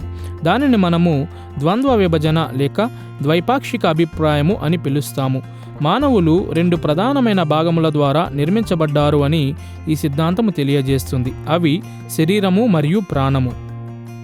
అయినప్పటికీ మన కూర్పు భౌతిక శరీరము మరియు అభౌతిక ప్రాణముల దృష్ట్యా సరిగా వర్ణించబడగలదు అను విషయమును ఇవాంజలికల్ వేదాంతవేత్తలు అందరూ నమ్మరు. బదులుగా కొంతమంది వేదాంతవేత్తలు ముక్కోణ విభజనను ఉద్ఘాటిస్తారు. ఈ అభిప్రాయం ప్రకారం మానవ అస్తిత్వములో 3 భాగాలున్నాయి. అవి శరీరము, ప్రాణము మరియు ఆత్మ. ముక్కోణ విభజన ప్రధానముగా మానవ ప్రాణము మరియు ఆత్మ మధ్య వ్యత్యాసము చూపు కొన్ని వచనములను ఉపయోగిస్తుంది.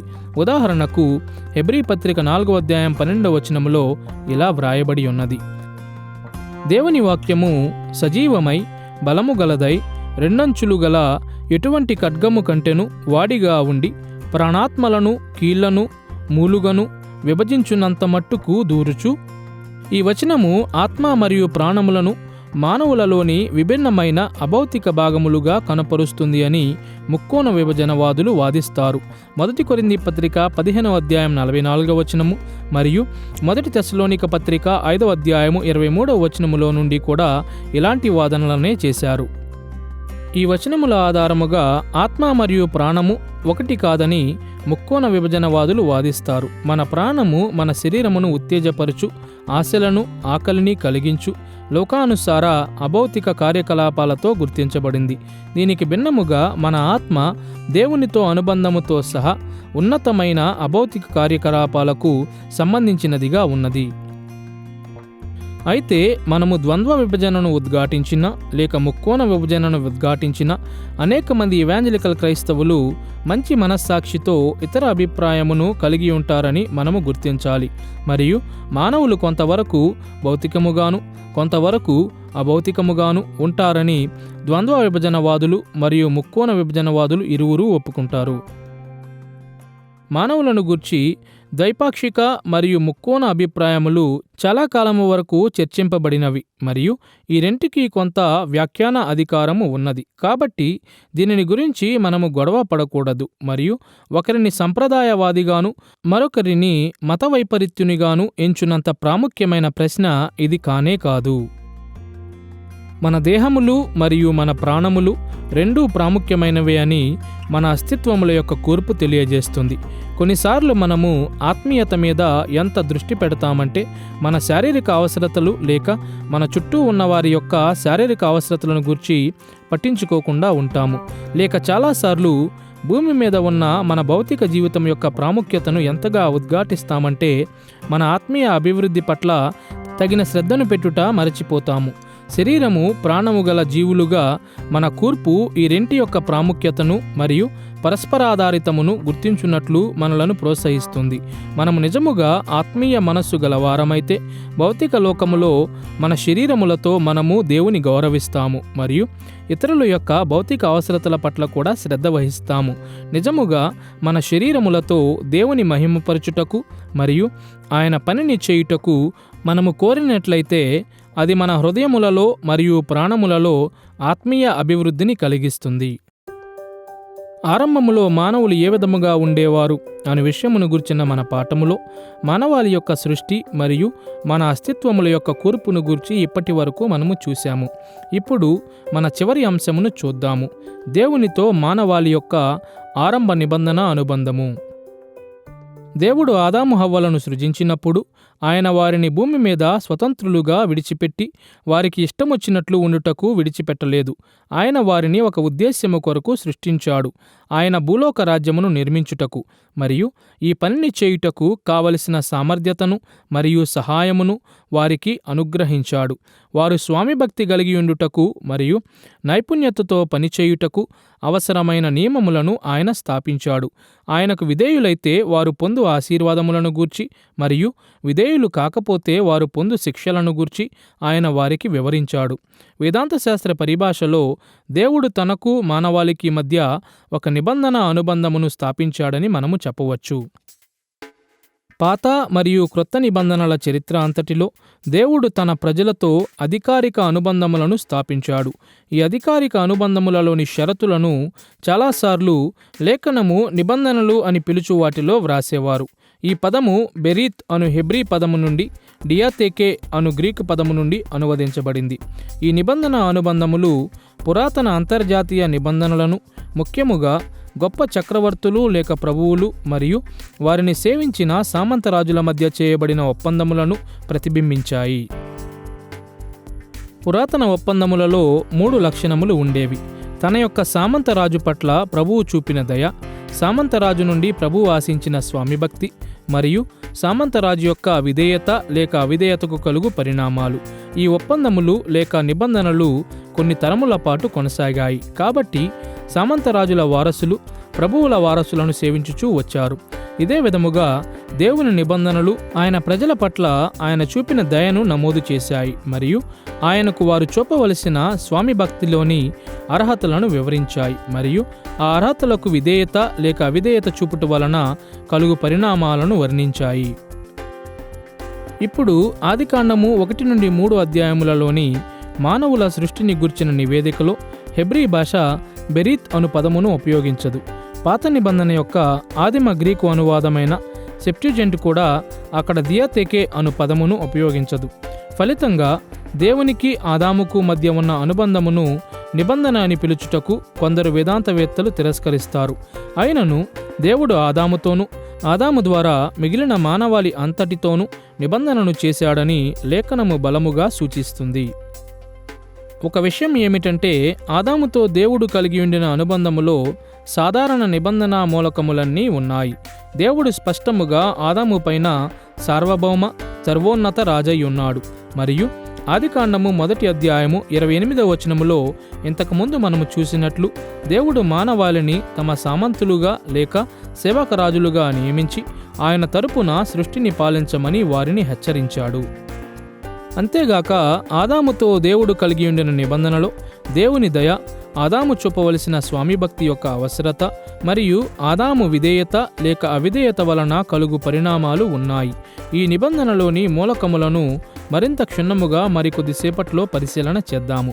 కాబట్టి ప్రస్తుతానికి దానిలో ఈ మూలకములు ఉండుట నిబంధన అనుబంధం యొక్క ఉనికిని కనుపరుస్తాయని మాత్రం మనం గుర్తించవచ్చు. మరొక వైపు ఆదాముతో దేవుని యొక్క నిబంధన అనుబంధము ఆదికాండములో తరువాత నోవహు కథనములో కూడా కనిపిస్తుంది. ఆదికాండము 6వ అధ్యాయం 18వ వచనములో దేవుడు నోవహుతో ఇలా సెలవిచ్చాడు, నీతో నా నిబంధన స్థిరపరచుదును. ఇక్కడ స్థిరపరచు అను పదము కుమ్ అను హెబ్రీ పదము యొక్క అనువాదమై ఉన్నది. ఇది ఉనికిలో ఉన్న నిబంధనను నిర్ధారించుటకు ఉపయోగించు సాధారణ పదమై ఉన్నది. ఒక క్రొత్త నిబంధనను స్థాపించుటకు ఉపయోగించు క్రియాపదము కరాత్. కాబట్టి దేవుడు నోవహుతో తన నిబంధనను స్థిరపరచుదును అని చెప్పినప్పుడు అప్పటికే ఉనికిలో ఉన్న నిబంధన అనుబంధమును నోవహుతో నిర్ధారిస్తానని ఆయన చెప్పాడు. మరియు ఇక్కడ ఆదాముతో దేవుడు చేసిన అనుబంధము మాత్రమే ఆదికాండములో కనిపిస్తుంది. ఆదాము నిబంధనను గూర్చి హోషియా చేసిన ప్రస్తావన ఈ అనువాదమును నిర్ధారిస్తుంది. హోషియా 6వ అధ్యాయం 7వ వచనములో అతని మాటలు మీకు జ్ఞాపకముండి ఉంటాయి.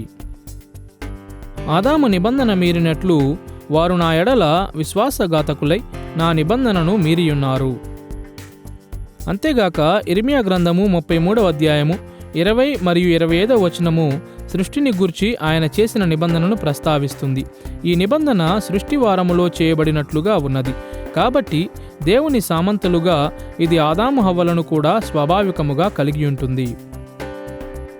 ఆదాముతో దేవుని అనుబంధము క్రీస్తుతో దేవుని అనుబంధముతో పోల్చబడుట ఆదాముతో దేవుడు నిబంధనను చేశాడు అనుటకు మరొక రుజువుగా ఉన్నది.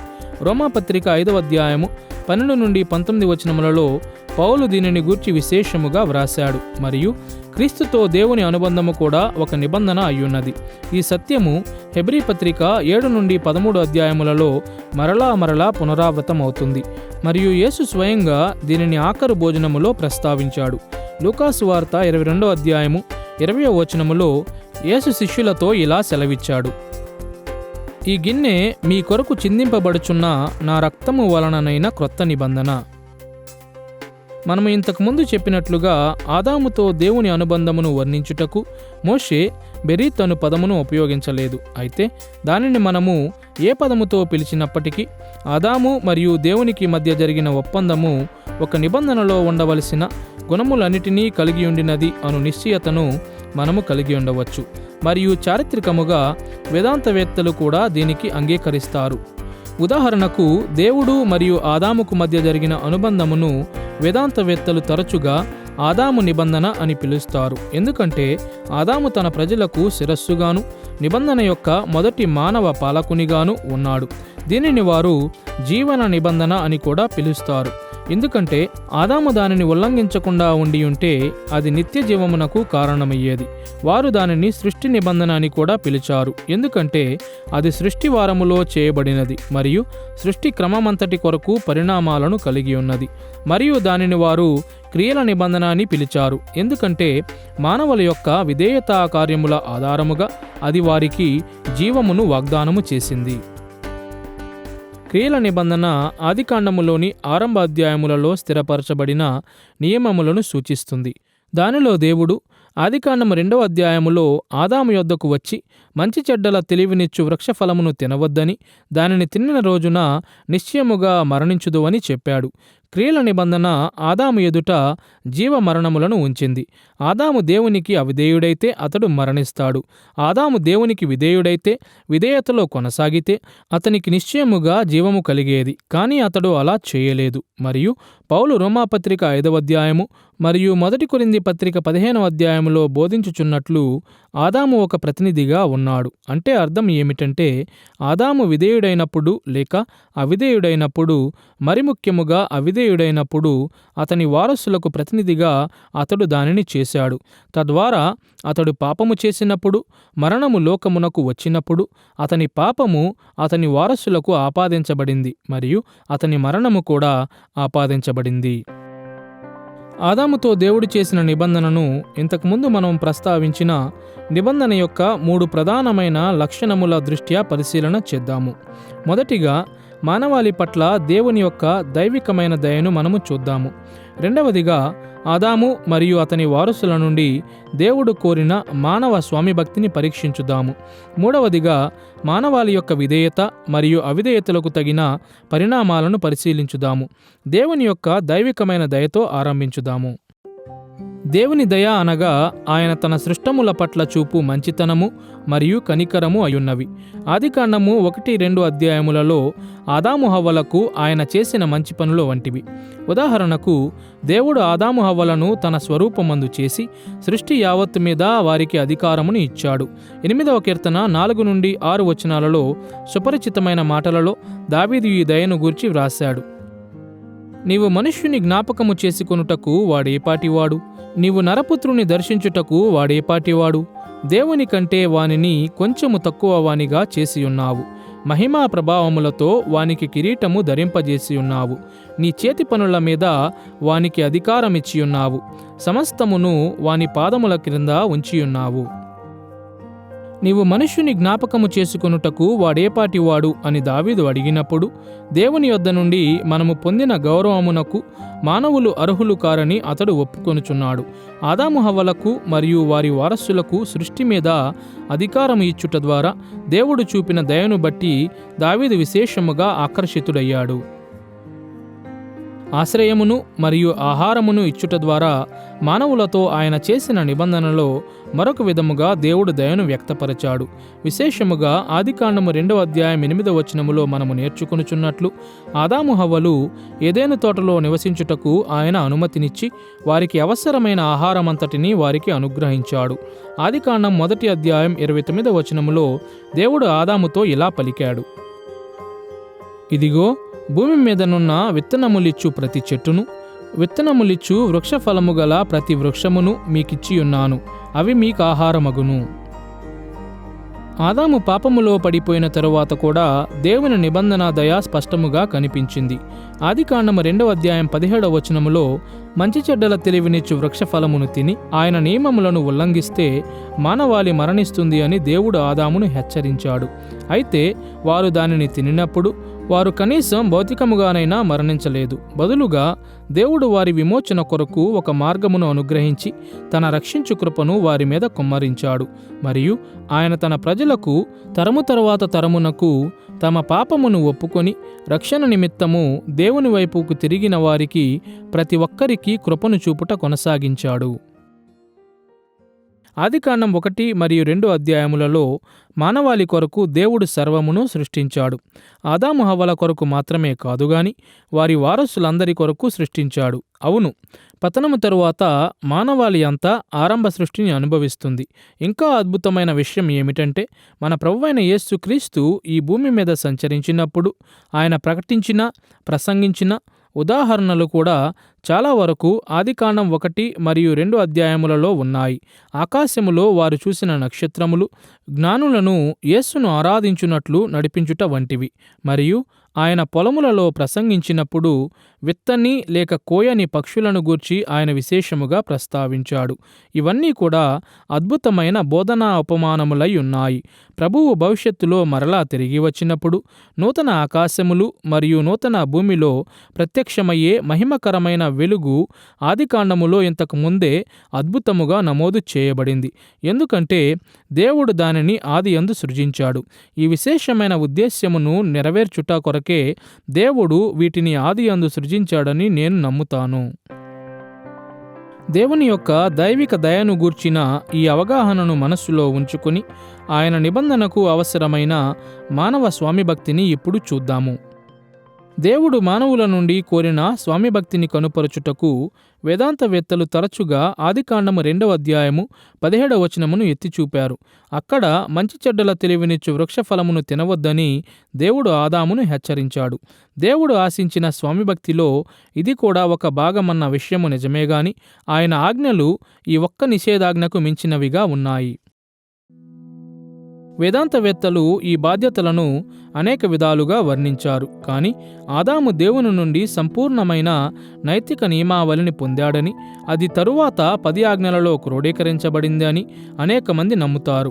ఉదాహరణకు 1647లో ముగించబడిన వెస్ట్మినిస్టర్ కన్ఫెషన్ ఆఫ్ ఫెయిత్ 19వ అధ్యాయము 1 మరియు 2వ భాగములలో ఆదాము యొక్క బాధ్యతలను ఈ విధముగా వర్ణిస్తుంది. దేవుడు ఆదామునకు క్రియల నిబంధనగా ఒక ధర్మశాస్త్రమును ఇచ్చాడు మరియు దీని ద్వారా ఆయన అతనిని మరియు అతని వారసులను వ్యక్తిగత, సంపూర్ణ, ఖచ్చితమైన మరియు నిరంతర విధేయతకు కట్టుబడి ఉండునట్లు చేశాడు.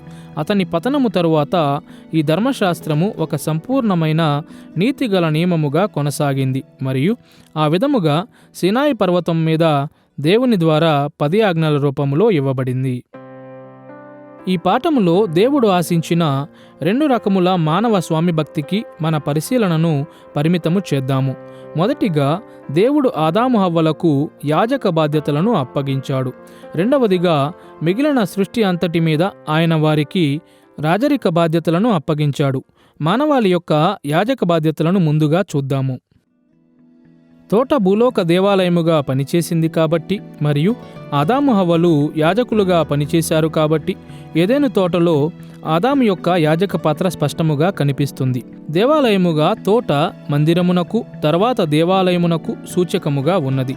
వాస్తవానికి మందిరము ఏదెను తోట యొక్క ప్రతిరూపముగా ఉన్నది అని నిర్ధారించున్నట్లు దానిలో ఉన్న అలంకరణములు మరియు వస్తువులు అనేక మంది వేదాంతవేత్తలను పురికొల్పాయి. మందిరములోని దీపస్తంభము తోటలోని జీవవృక్షమునకు ప్రతిరూపముగా ఉన్నది. మందిరము యొక్క తెరలను అలంకరించిన కెరూబులు మరియు నిబంధన మందసము ఆదికాండం 3వ అధ్యాయం 24వ వచనములో ఏదెను తోటకు కాపుదలుగా ఉంచబడిన కెరూబులను జ్ఞాపకము చేస్తాయి. ఏదెను తోట మందిరమునకు మరియు దేవాలయమునకు సూచకముగా ఉన్నట్లే ఆదాము హవ్వలు ఆ పరిశుద్ధ భవనములో పరిచర్య చేసిన యాజకులకు సూచకములుగా ఉన్నారు. ఉదాహరణకు ఆదికాండం 3వ అధ్యాయములో దేవుడు ఆదాము హవ్వలతో మాట్లాడాడు మరియు వారి మధ్య నడిచాడు. లేవియకాండం 16వ అధ్యాయం ప్రకారం దేవుడు తన సన్నిధిని తరువాత కేవలం ప్రధాన యాజకునికి మాత్రమే బయలుపరిచాడు మరియు మందిరము మరియు దేవాలయములోని అతి పరిశుద్ధ స్థలములో మాత్రమే బయలుపరిచాడు. తోటలో ఆదాముకు ఇవ్వబడిన బాధ్యతలు కూడా అతని యాజక కార్యమును తెలియపరుస్తాయి. ఎందుకంటే అవి మందిరములో యాజకుల యొక్క కార్యమునకు ఉపయోగించిన అదే పరిభాషిక భాషతో వర్ణించబడినవి. ఆదికాండం 2వ అధ్యాయం 15వ వచనములో మనం ఇలా చదువుతాము: మరియు దేవుడైన యెహోవా నరుని తీసుకొని ఏదెను తోటను సేద్యపరచుటకును దాని కాచుటకును దానిలో ఉంచెను. అవద్ అనగా పని మరియు షమర్ అనగా కాయుట అను 2 హెబ్రీ క్రియాపదములు చాలా సామాన్య పదములై ఉన్నవి మరియు వీటికి అనేక అర్థములు కలవు. అయితే ఇవి రెండూ కలిసి యాజక కార్యమును వర్ణించు ఒక పారిభాషిక వాక్యమును రూపొందిస్తాయి. ఉదాహరణకు సంఖ్యాకాండము 3వ అధ్యాయం 8వ వచనములో మనం ఇలా చదువుతాము: మందిరపు సేవ చేయుటకు ప్రత్యక్షపు గుడారము యొక్క ఉపకరణములన్నిటినీ ఇజ్రాయేలీయులు కాపాడవలసినదంతటినీ లేవీయులు కాపాడవలెను. సృష్టి వృత్తాంతములో ఆదాము హవ్వలు పాలించుటకు మరియు లోపరుచుకొనుటకు మాత్రమే దేవుని స్వరూపములో చేయబడలేదు గాని ప్రతినిధులుగా ఉండుటకు కూడా చేయబడ్డారు. ఇజ్రాయేలులోని యాజక పాత్ర వలనే వారు కూడా ఉండవలెను. యాజకులు దేవునికి మానవజాతికి మధ్య ప్రతినిధులుగాను లేక మధ్యవర్తులుగాను ఉన్నారు. కాబట్టి ఆదాము హవ్వలు ఈ పనిని చేయుటకే సృజించబడ్డారు.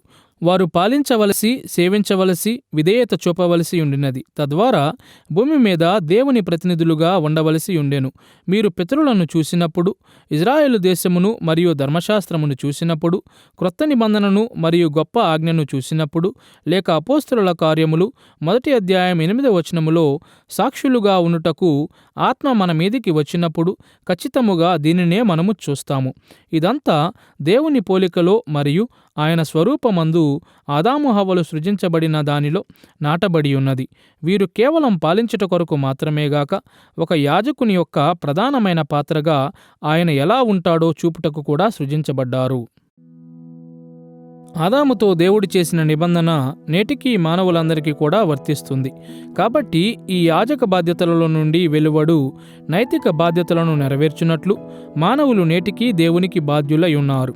ఉదాహరణకు, మనమంతా దేవుని సేవించుటకు మరియు ఆయనను ఆరాధించుటకు, సృష్టిని సాగు చేసి దానిని భద్రపరచుటకు మరియు సర్వలోకమును దేవుని సన్నిధి నిలుచు యోగ్యమైన దేవాలయముగా మలచుటకు పిలువబడితిమి. మరియు సంఘములో దేవుడు మనకు ఆయనకు స్తుతి మరియు విధేయత బలులను అర్పించు మరియు లోకమునకు ఆయన మంచితనమును ప్రకటించు అదనపు బాధ్యతలను ఇచ్చాడు. 1 పేతురు పత్రిక 2వ అధ్యాయము 5 మరియు 9 వచనాలలో పేతురు సంఘమునకు సెలవిచ్చినట్లు, ఆత్మ సంబంధమైన బలులను అర్పించుటకు పరిశుద్ధ యాజకులుగా ఉండునట్లు మీరును సజీవమైన రాళ్ల వలె నుండి ఆత్మ సంబంధమైన మందిరముగా కట్టబడుచున్నారు. అయితే మీరు చీకటిలో నుండి ఆశ్చర్యకరమైన తన వెలుగులోనికి మిమ్మును పిలిచిన వాని గుణాతిశయములను ప్రచురము చేయు నిమిత్తము ఏర్పరచబడిన వంశమును, రాజులైన యాజక సమూహమును, పరిశుద్ధ జనమును, దేవుని సొత్తైన ప్రజలునై ఉన్నారు. ఆదాము హవ్వల యాజక బాధ్యతల దృష్ట్యా మానవుల స్వామిభక్తిని మనము చూశాము. కాబట్టి ఇప్పుడు వారి రాజరిక బాధ్యతలను చూద్దాము. ఈ పాఠములో ఇంతకుముందు మనము చూసినట్లు దేవుని తరపున సృష్టి యావత్తును పాలించుటకు దేవుడు ఆదాము హవ్వలను నియమించాడు మరియు భూమి అందంతటా ఆయన పరిపాలనను వ్యాపింపజేయుటకు మానవ జాతిని వృద్ధి చేయమని ఆయన వారికి ఆజ్ఞాపించాడు. ఇది మానవాళి యొక్క రాజరిక బాధ్యత. ఆదికాండము 1వ అధ్యాయము 28వ వచనములో దేవుడు మానవాళికి ఇచ్చిన ఆజ్ఞను మరొకసారి వినండి. దేవుడు వారిని ఆశీర్వదించెను. ఎట్లనగా, మీరు ఫలించి అభివృద్ధి పొంది విస్తరించి భూమిని నిండించి దానిని లోపరచుకొనుడి. సముద్రపు చేపలను, ఆకాశ పక్షులను, భూమి మీద ప్రాకు ప్రతి జీవిని ఏలుడని దేవుడు వారితో చెప్పెను. సృష్టిలో ఆయన ప్రతినిధులుగా ఉండుటకు మరియు ఆయన తరపున పాలించువారిగా నిలుచుటకు దేవుడు మనలను సృజించాడు అనున్నది ఆదికాండము 1వ అధ్యాయములో ఉపయోగించబడిన పోలికే మరియు స్వరూపము అను పదములను అర్థము చేసుకొనుటకు ఒక సామాన్యమైన విధానముగా ఉన్నది. మరియు ఈ ఆలోచనను మనము మోషే వ్రాసిన విశాలమైన సాంస్కృతిక సందర్భములో నుండి వెలికి తీస్తాము. ఆ సందర్భములో పోలికే మరియు స్వరూపము అను పదములు ఫరోలను మరియు రాజులను వర్ణించుటకు ఉపయోగించబడేవి. మరియు ఫరో దేవుని పోలిక పోలికలో చేయబడ్డాడు అనగా ఆ సందర్భములో అతడు దేవుని యొక్క ప్రతినిధిగా ఉన్న నాయకుడు అని అర్థము. ఆదికాండము 2వ అధ్యాయములో దేవుడు ఆదాము హవ్వలను తోటలో ఉంచి అక్కడ ఉన్న గడ్డిలో పండుకొని మేఘములను లెక్కపెట్టమని లేక దగ్గరలో ఉన్న గొర్రెలను చూడమని చెప్పలేదని గుర్తించుట చాలా ప్రాముఖ్యమై ఉన్నది కదా.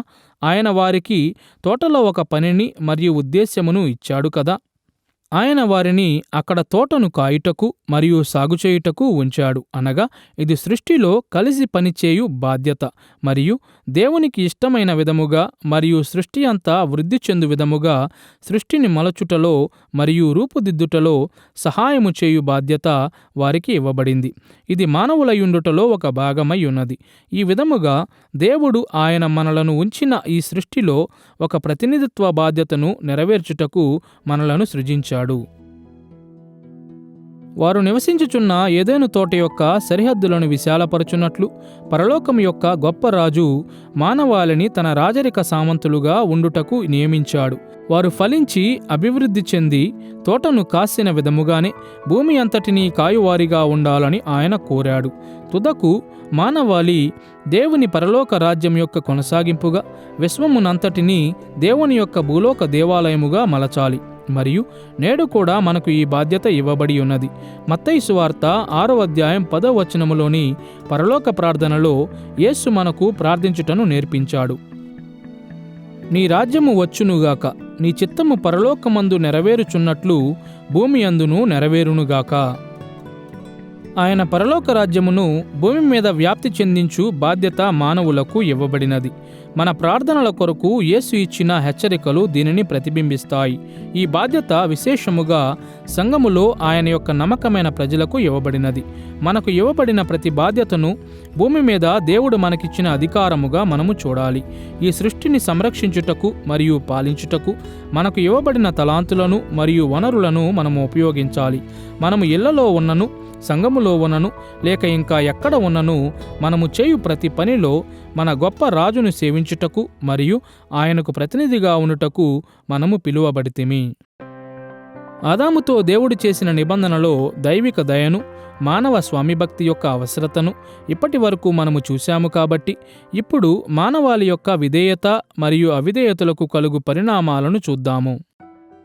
ఆదాముతో దేవుడు చేసిన నిబంధన వారు ఆయనకు స్వామిభక్తిని చూపితే ఆశీర్వాదములను, స్వామిద్రోహమును చూపితే శాపములను వాగ్దానము చేసింది. మరియు మనము ఇంతకుముందు ప్రస్తావించినట్లు అవిధేయతకు పరిణామము మరణమై ఉన్నది. ఆదికాండము 2వ అధ్యాయం 17వ వచనములో దేవుడు ఆదాముతో ఇలా అన్నాడు: అయితే మంచి చెడ్డల తెలివినిచ్చు వృక్ష ఫలములను తినకూడదు, నీవు వాటిని తినుదినమున నిశ్చయముగా చచ్చెదవని నరునికి ఆజ్ఞాపించెను. ఇప్పుడు పురాతన హెబ్రీ చట్టగ్రంథములు ఒకనికి ఇవ్వవలసి ఉండిన ఖచ్చితమైన శిక్షలను తెలియజేయుటకు బదులుగా ఒకనికి ఇవ్వదగిన గరిష్టమైన శిక్షను గూర్చి తెలియపరిచాయి. అయితే ఆదికాండము 2వ అధ్యాయం 17వ వచనములో దేవుని మాటలు అవిధేయతకు గరిష్టమైన శిక్షను సూచించిన లేక ఖచ్చితమైన శిక్షను సూచించిన మానవులు దేవుని నిబంధనకు అవిధేయత చూపుట ద్వారా కొన్ని తీవ్ర పరిణామాలు ఉండేవి. స్పష్టముగా మన మొదటి తల్లిదండ్రులు మరణమునకు పాత్రులై ఉండిరి. ఆదాము హవ్వల పాపము వలన కలిగిన ఒక పరిణామము ఏమిటంటే వారు దేవుని శిక్షావిధికి పాత్రులై మనము ఇంతకు ముందు ప్రస్తావించిన చట్టపరమైన మరణమును అనుభవించారు. రోమాపత్రిక 8వ అధ్యాయం 10వ వచనములో ఆత్మీయ జీవము మరియు మరణమును గూర్చి పౌలు చేసిన బోధ వారు ఆత్మీయముగా మరణించారని మరియు వారి స్వాభావిక వారసులందరినీ అదే శిక్షావిధిలో పాలివారిగా చేశారని సూచిస్తుంది. అంతేగాక ఆదికాండం 3వ అధ్యాయం 22 నుండి 24 వచనాలలో మనము చదువునట్లు ఏదెను తోటలోని ఆయన సన్నిధిలో నుండి దేవుడు వారిని బయటకు త్రోలివేశాడు మరియు వారి పాపము వలన సృష్టి స్వయంగా భ్రష్టత్వము అను బానిసత్వములో ఉంచబడింది. ఆదాము పాపం యొక్క ప్రభావం ఏమిటంటే అది ప్రాథమికముగా దుష్టత్వము కొరకు ఒక ద్వారమును తెరచింది. వారి పాపము లోకములోనికి దుష్టత్వమును అనుమతించింది మరియు ఫలితంగా ప్రతిదీ దుష్టత్వముతో కలుషితమైపోయింది.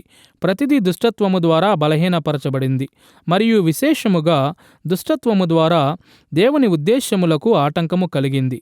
కాబట్టి ఇది మానవాళి మీద, మన దేహముల మీద, మన మనస్సుల మీద ప్రభావము చూపింది. ఇది స్వయంగా సృష్టి యొక్క నిర్మాణము మీద ప్రభావము చూపింది. ఫలితముగా రోమాపత్రిక 8వ అధ్యాయం సెలవిచ్చుచున్నట్లు అది మూల్గుచు దాని విమోచన కొరకు ఎదురుచూస్తుంది. మరియు అవును, అనుబంధముగా మానవులుగా మన మధ్య ఉన్న అనుబంధముల మీద అది ప్రభావము చూపుతుంది. మరి ముఖ్యముగా దేవునితో మన అనుబంధం మీద ప్రభావము చూపుతుంది. ఈ విధముగా దుష్టత్వము పరిష్కరించబడవలసిన ఒక సమస్యగా మారిపోయింది. ఒక అవిధేయ కార్యము కారణముగా దుష్టత్వము యొక్క ద్వారము తెరవబడినప్పటికీ ఇది ఒక గుడ్డును పగులగొట్టుటను పోలియున్నది. దుష్టత్వమును చిన్నచూపు చూచుట సరి అయిన పని కాదు. అది సృష్టి క్రమమును పూర్తిగా భ్రష్టము చేసింది. కాబట్టి ఆదాము హవ్వలు చేసిన పాపమును వర్ణించుటకు బైబిలులో కొన్ని వరస్సులు మాత్రమే సరిపోతాయి, కానీ దానిని తిరగవ్రాయుటకు కొన్ని వేల పేజీలు పట్టాయి. మానవాళి పాపము వలన భయంకరమైన పరిణామాలు కలిగినప్పటికీ దేవుడు మన మొదటి తల్లిదండ్రులను వెంటనే చంపలేదు. ఆయన వారిని భౌతికముగా సజీవులుగా ఉంచాడు. అంతేగాక వారు క్రొత్తగా పొందిన పాపపు స్థితిలో వారికి దయను చూపాడు. ఉదాహరణకు ఆయన వారిని పరోక్షముగా ఆత్మీయ జీవితమునకు పునరుద్ధరించాడు. ఇది వారు తమ పిల్లలను విశ్వాసములో పెంచమని ఆయన కోరుటలో మరియు ఆదికాండము 4వ అధ్యాయము 1 మరియు 25 వచనాలలో హవ్వ చూపిన విశ్వాసములో రుజువు అవుతుంది. అంతేగాక పాపము యొక్క పరిణామములన్నిటి నుండి వారిని విమోచించుటకు ఒక విమోచకుని పంపుతానని దేవుడు వాగ్దానము చేశాడు. నిషిద్ధమైన ఫలమును తినుటకు హవ్వను మాయ చేసిన సర్పమును దేవుడు శపించినప్పుడు ఈ వాగ్దానము ప్రత్యక్షమవుతుంది. ఆదికాండం 3వ అధ్యాయం 15వ వచనములో దేవుడు సర్పముతో పలికిన మాటలను వినండి. మరియు నీకును స్త్రీకిని నీ సంతానమునకును ఆమె సంతానమునకును వైరము కలుగజేసెదను. అది నిన్ను తల మీద కొట్టును, నీవు దానిని మడిమె మీద కొట్టుదువని చెప్పెను. తుదకు క్రీస్తు విమోచకునిగా వచ్చి నిబంధనను పరిపూర్ణముగా నెరవేర్చి దేవుని నిబంధన ఆశీర్వాదములను పొందుకొని ఆయన విమోచించిన వారికి నిబంధన వాగ్దానములను కృపతో పంచుతాడు. ఇప్పుడు ఆదికాండములో ఆదాము హవ్వల చరిత్ర ఆదాము నిబంధనలోని ఆశీర్వాదములన్నిటినీ స్పష్టముగా వర్ణించదు. అయితే వృద్ధి చెంది భూమిని పాలించుటయే స్వయంగా విధేయతకు ఆశీర్వాదములు అని ఆదికాండం 1వ అధ్యాయము 22-28 వచనాలు సూచిస్తున్నాయి. వారసుల ఆశీర్వాదమును గూర్చి మాట్లాడు 2వ కాండము 7వ అధ్యాయం 14వ వచనము మరియు భూమిని పాలించు ఆశీర్వాదమును గురించి మాట్లాడు 2వ తిమోతి పత్రిక 2వ అధ్యాయం 12వ వచనం వంటి వాక్య భాగములలో ఈ ఆలోచన నిర్ధారించబడుతుంది. అంతేగాక ఆదికాండం 3వ అధ్యాయము 22-24 వచనాలలో ఆదాము హవ్వలను తోటలో నుండి వెలివేయుట కొంతవరకు జీవవృక్షము నుండి వారిని దూరముగా ఉంచి ఉద్దేశ్యముతో చేయబడింది. వారు విధేయులుగా ఉండియుంటే వారు దాని ఫలములను తినియుండేవారు మరియు దేవుని సహవాసము మరియు ఆయన సన్నిధిలో నిత్యము నివసించుటకు వారికి అవకాశము లభించేది. కాబట్టి నిత్య జీవము కూడా వారి విధేయతకు కలిగిన ఆశీర్వాదము అని మనము చెప్పవచ్చు. ఈ ఆలోచనను రోమాపత్రిక 5వ అధ్యాయము 12-19 వచనములు బయలుపరుస్తాయి. మరియు ఆదాము విఫలమైన చోట జయమును పొందుట ద్వారా యేసు మన కొరకు జీవమును సాధించాడని అది బోధిస్తుంది. అంతేగాక ఆదాము మానవ జాతికి నిబంధన శిరస్సుగా ఉన్నాడు కాబట్టి అతని స్వామి భక్తి మరియు స్వామిద్రోహము వలన కలిగిన పరిణామాలు మానవాళి అంతటికీ జీవమరణములకు కారణమయ్యాయి. విషాదకరముగా ఆదాము హవ్వలు దేవునికి అవిధేయులయ్యారు. కాబట్టి వారు మరియు వారి యొక్క స్వాభావిక లేక సామాన్య వారసులు పాపము, భ్రష్టత్వము మరియు మరణమునకు పాత్రులయ్యారు. అయితే దేవుని దైవికమైన దయ అప్పటికీ కార్యము చేసింది మరియు ఆయన వాగ్దానము చేసిన విమోచకుడైన యేసు ద్వారా ఒక తప్పించుకొను మార్గమును అందించింది. ఆదియందు మానవులు ఏ విధముగా ఉండేవారు అను విషయమును గుర్చిన ఈ పాఠములో బైబిలు కథనములు మరియు వాటి యొక్క చారిత్రికత దృష్ట్యా మానవాళి యొక్క సృష్టిని, మిగిలిన సృష్టి అంతటి మీద మానవుల యొక్క ఆధిక్యతను మనము చూశాము. భౌతిక దేహములుగా మరియు అభౌతిక ప్రాణములుగా మన అస్తిత్వముల యొక్క కూర్పును మనము వర్ణించాము. మరియు ఆయన దైవిక దయ, ఆయన ఆశించు మానవ స్వామిభక్తి, విధేయత మరియు అవిధేయతకు కలుగు పరిణామాల దృష్ట్యా దేవునితో మానవాళి యొక్క ఆరంభ నిబంధన అనుబంధమును మనము చూశాము. సృష్టిలో దేవుడు మానవాళికి ఇచ్చిన గౌరవము మరియు ఘనతను గూర్చి ఆలోచించుట అమోఘముగా ఉంటుంది. స్పష్టముగా పాపము మనకు భయంకరమైన సమస్యలను కొనితెచ్చింది. అయితే ఆ పాపమును జయించుటకు మరియు మానవాళిని, మిగిలిన సృష్టిని దాని యొక్క పూర్వ వైభవములోనికి నడిపించుటకు, ఆయన కలిగి ఉన్న ప్రణాళికలను అర్థము చేసుకునుటకు, దేవుడు మానవుల కొరకు కలిగి ఉన్న ఉద్దేశమును తెలుసుకునుట ప్రాముఖ్యమైన మొదటి మెట్టై ఉన్నది.